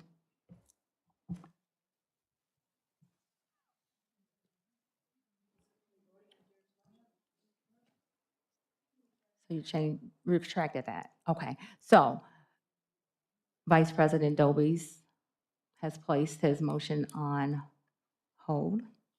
I would just move to postpone that we deliberate tonight and postpone consideration of our vote to the May 6th meeting. Thank you. Do we have a second? Support. Any discussion? All those in favor? Aye. Any opposed? No.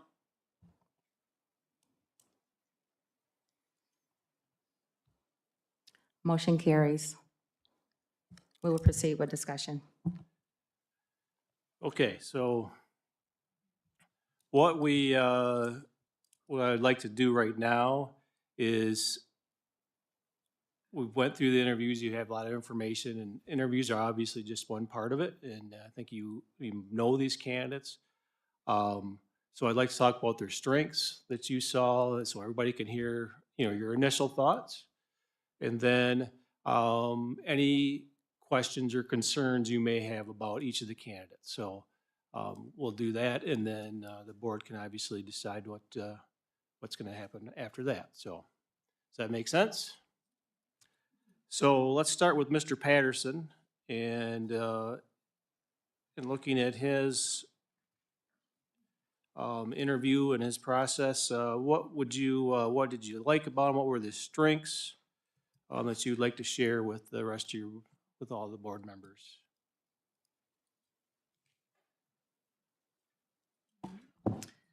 To me, one strength is that he has worked at all levels, including elementary, middle, and high school. And just to add to that, in multiple capacities, so not just the teacher, principal, but also a coach, and currently the position as assistant superintendent in an administrative role. I think his education and training demonstrates that he has gradually been preparing himself for this next step.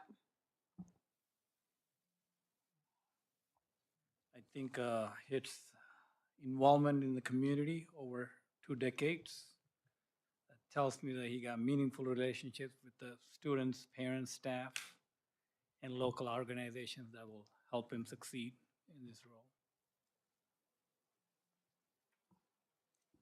He's very knowledgeable about the families that are at JPS, and sitting with him in disciplinary meetings, it's very obvious. He knows, the cousins and the older brothers, the younger brothers, his knowledge of families. He's just been in the district so long and has worn so many hats.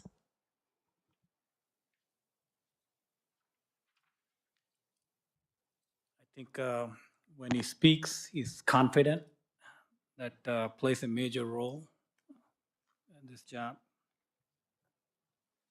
And the other thing I would add to that is that he thinks before he speaks, and what he speaks is well thought out.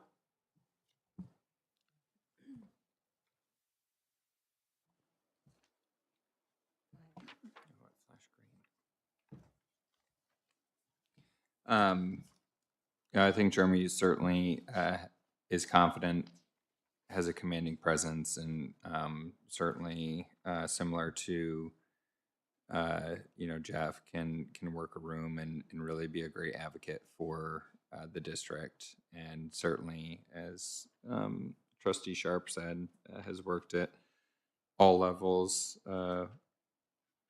throughout his career, and certainly feels like he could be a natural fit for this position.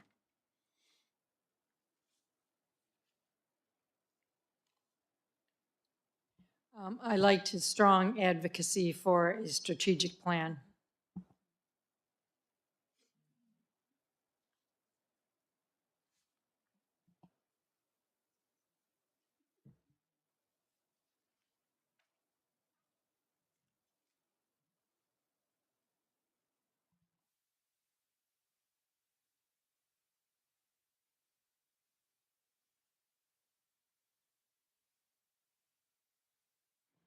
He spoke to being proactive, and I feel like that is critically important given the culture and climate in which our district currently lies.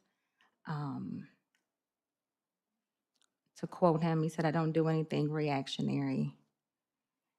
And his willingness to lean into his mentors and legal counsel for advice and direction.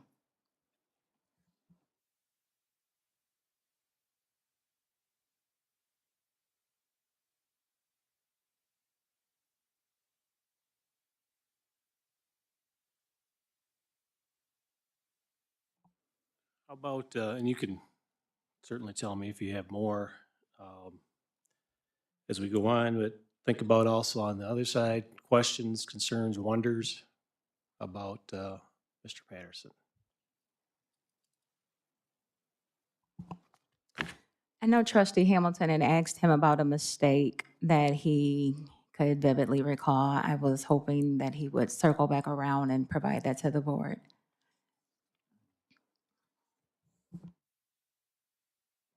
His only mistake is that he has no mistakes.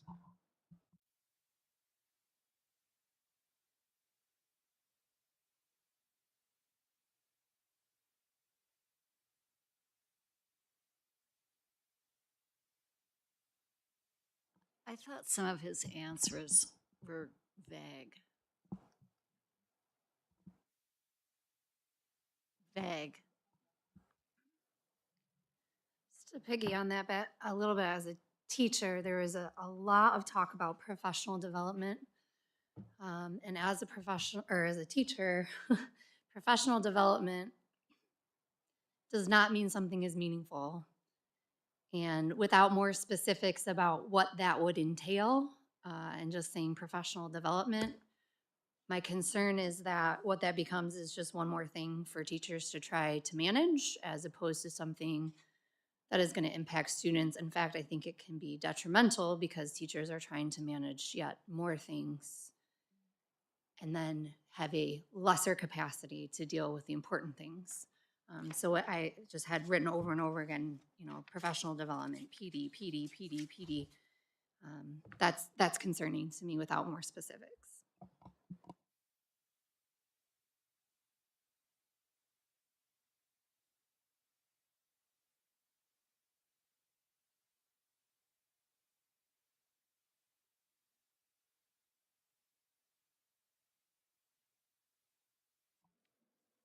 Would we like to move on to Mrs. Baker? Or a little more time with Mr. Patterson?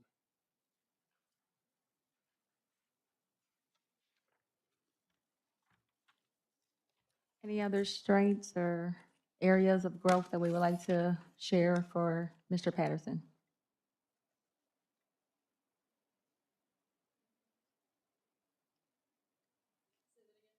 Yeah, just echoing what Mark said. Is there any other deliberation on Mr. Patterson before we transition to Mrs. Baker?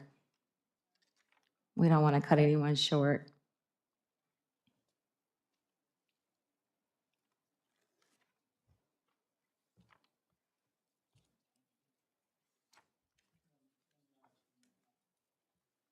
One last thing.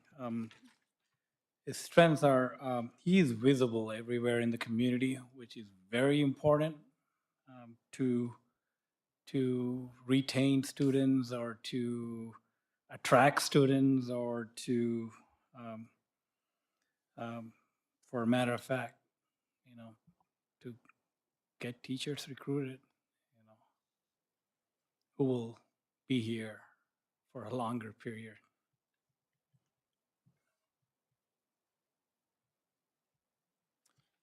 Mr. Patterson also made mention that he is willing to own his mistakes, be accountable, be transparent, visible, approachable. And I think that goes a long way when we have teachers and students and community members that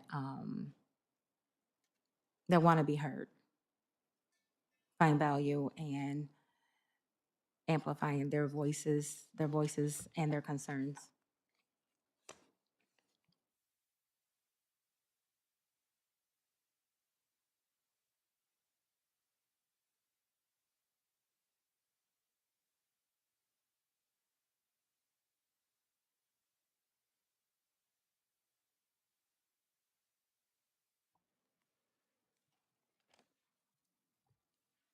Okay, so we move to Julie Baker for right now and talk about strengths, what you liked about her. Certainly, a huge strength of hers is her knowledge of title funding and grant funding. I don't know how she keeps them all straight, but she could recite that in her sleep. I was really impressed with her knowledge of the MTSS, and I think that's a really important component. I thought her answers were clear and concise, and she had good reasoning behind everything and very, very well thought out. It was real concrete. Everything she said was concrete. And then she was able to give really good answers about why things worked the way they did. So, and that she really shared specific things that she had done that she had success in. So, and I thought her plan for moving forward was really good, especially taking over and moving slowly and seeing what she wanted consensus to see what everybody else she was just looking for feedback to just take her time to see what she should be doing, what everyone wanted her to do. I thought that was really mature. What I have kind of consistently written through that I find to be two huge strengths is student-centered decisions and teacher-led decisions. So making decisions with students' best interests in mind, or best for the best of students in all things, but also giving opportunities for teachers to not only have a voice, but take on responsibility and elevate their responsibility, leading to their ownership, comes up over and over again in her answers, which I appreciate. I do see that you've also, there's like hearts on some of the. I thought Julie was, you know, frankly, exceeded my expectations. I'm less familiar with Julie. I thought she gave really detailed answers tonight and did very well. Certainly, some of the things that Trustee Sharp said are important around student-centered decision making. I think she, this is the first time I kind of heard this, but talked with fairly good detail about some of the visions of some of the things that we're going to be confronting in the next 90 to 180 days and what some of the students are going to be confronting in the next decades with AI and some of the other things that we need to start to consider now and what we need to do to prepare our teachers to address those challenges or opportunities.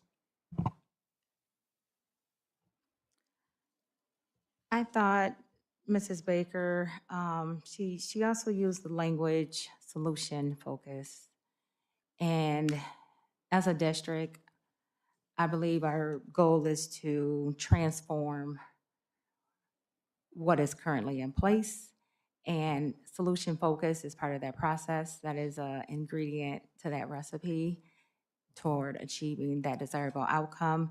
She also made mention she's invested in JPS, the robust ELP, and programs and initiatives are constantly evolving and changing, which means in essence, there's value in going back to revisit what has been implemented and finding those necessary changes that need to be considered.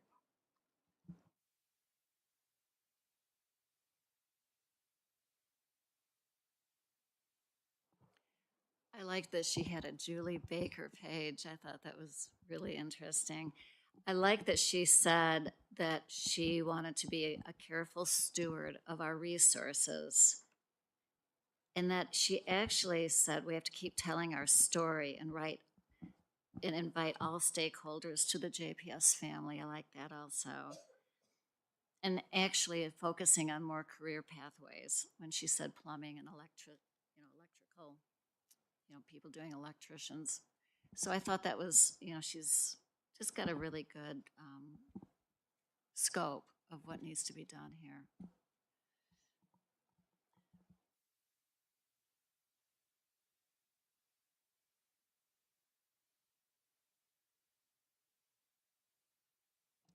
Ms. Baker also mentioned that it's important that we keep an eye on enrollment. We know that there has been some declining, actually over the years of being in this space, we've seen some declining, our numbers declining, and being intentional to focus on that, looking at the reason and how to reverse that, that reality. And then also, when programs become ineffective, looking for ways to remove those programs and replace them with something that is valuable and meaningful for our district.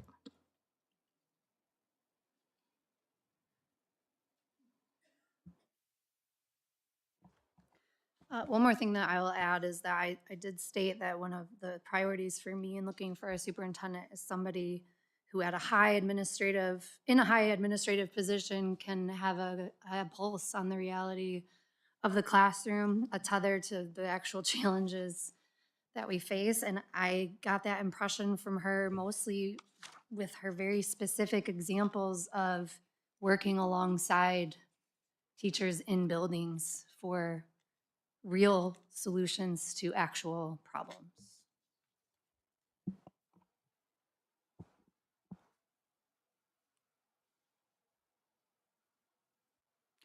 She was very much data driven.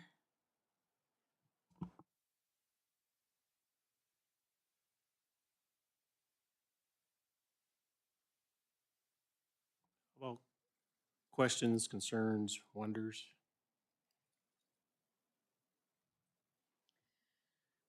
So she made no mention of strategic plan, so I don't know her position on that, whether, that's something she would be interested in developing or not. She made no mention of it.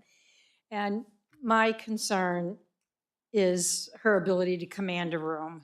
And I am looking for someone to be the face of Jackson Public Schools, and I'm just not sure that she's it.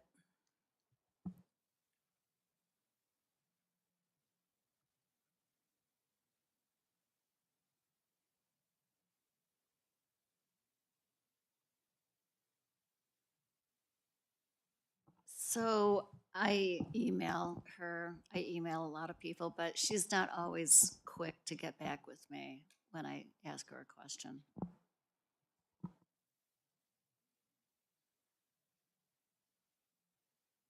I want to reiterate what Cheryl just mentioned, that, yeah, she's great, nice, but for JPS to, superintendent to succeed, you got to be commandable. I mean, you've seen last decade now, you got to lead. So I saw that as a weakness.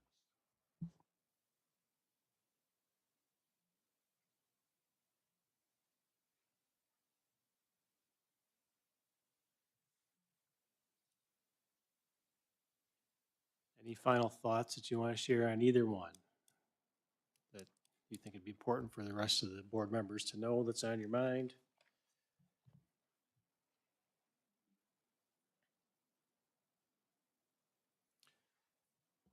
Does this include like deliberation, like responses to other people's concerns, or are we engaging in some respectful dialogue about that, or are we just saying our thoughts right now?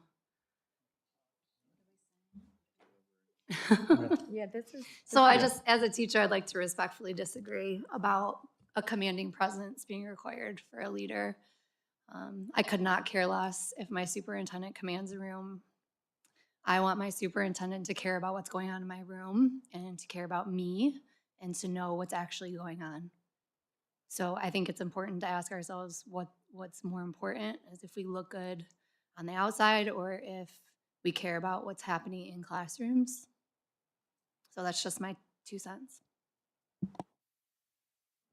Thank you.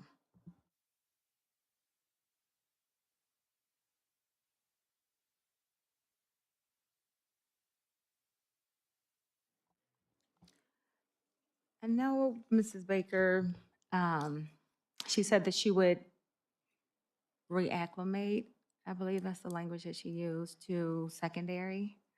So I believe most of her experience is in elementary, and that would be a concern for me as it relates to the whole system, the global perspective of leading.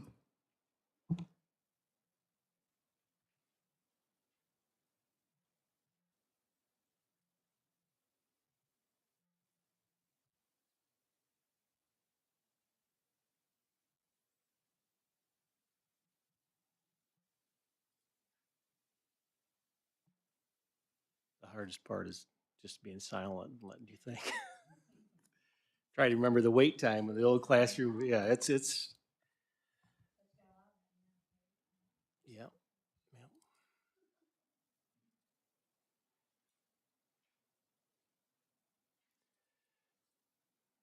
So I think you do have a difficult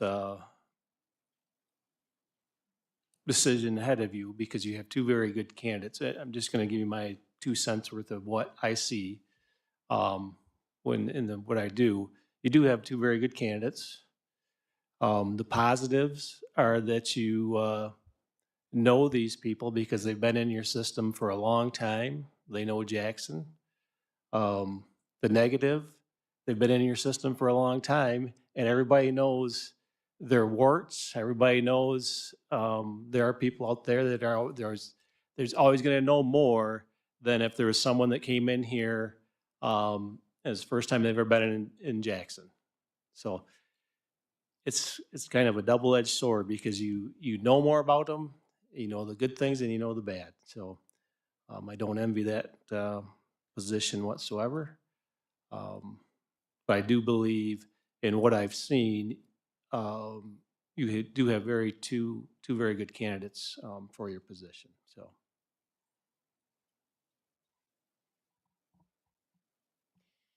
I think we're very fortunate to have these candidates, knowing the amount of vacancies in the state and, you know, the pool of candidates that are out there. I agree. I think we're very fortunate to have two great candidates. Thank you. If there's no further deliberation, we will call the question and we will cease conversation and move forward with the motion that has been presented to have an action item at our upcoming meeting on May 6th.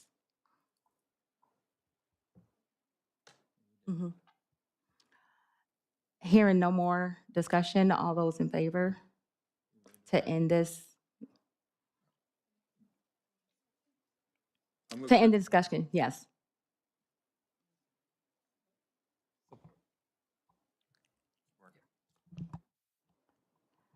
Support? All right. I move that we adjourn. Support. All those in favor? Aye. Any opposed? The meeting has been adjourned. Thank you so much, everyone, for coming.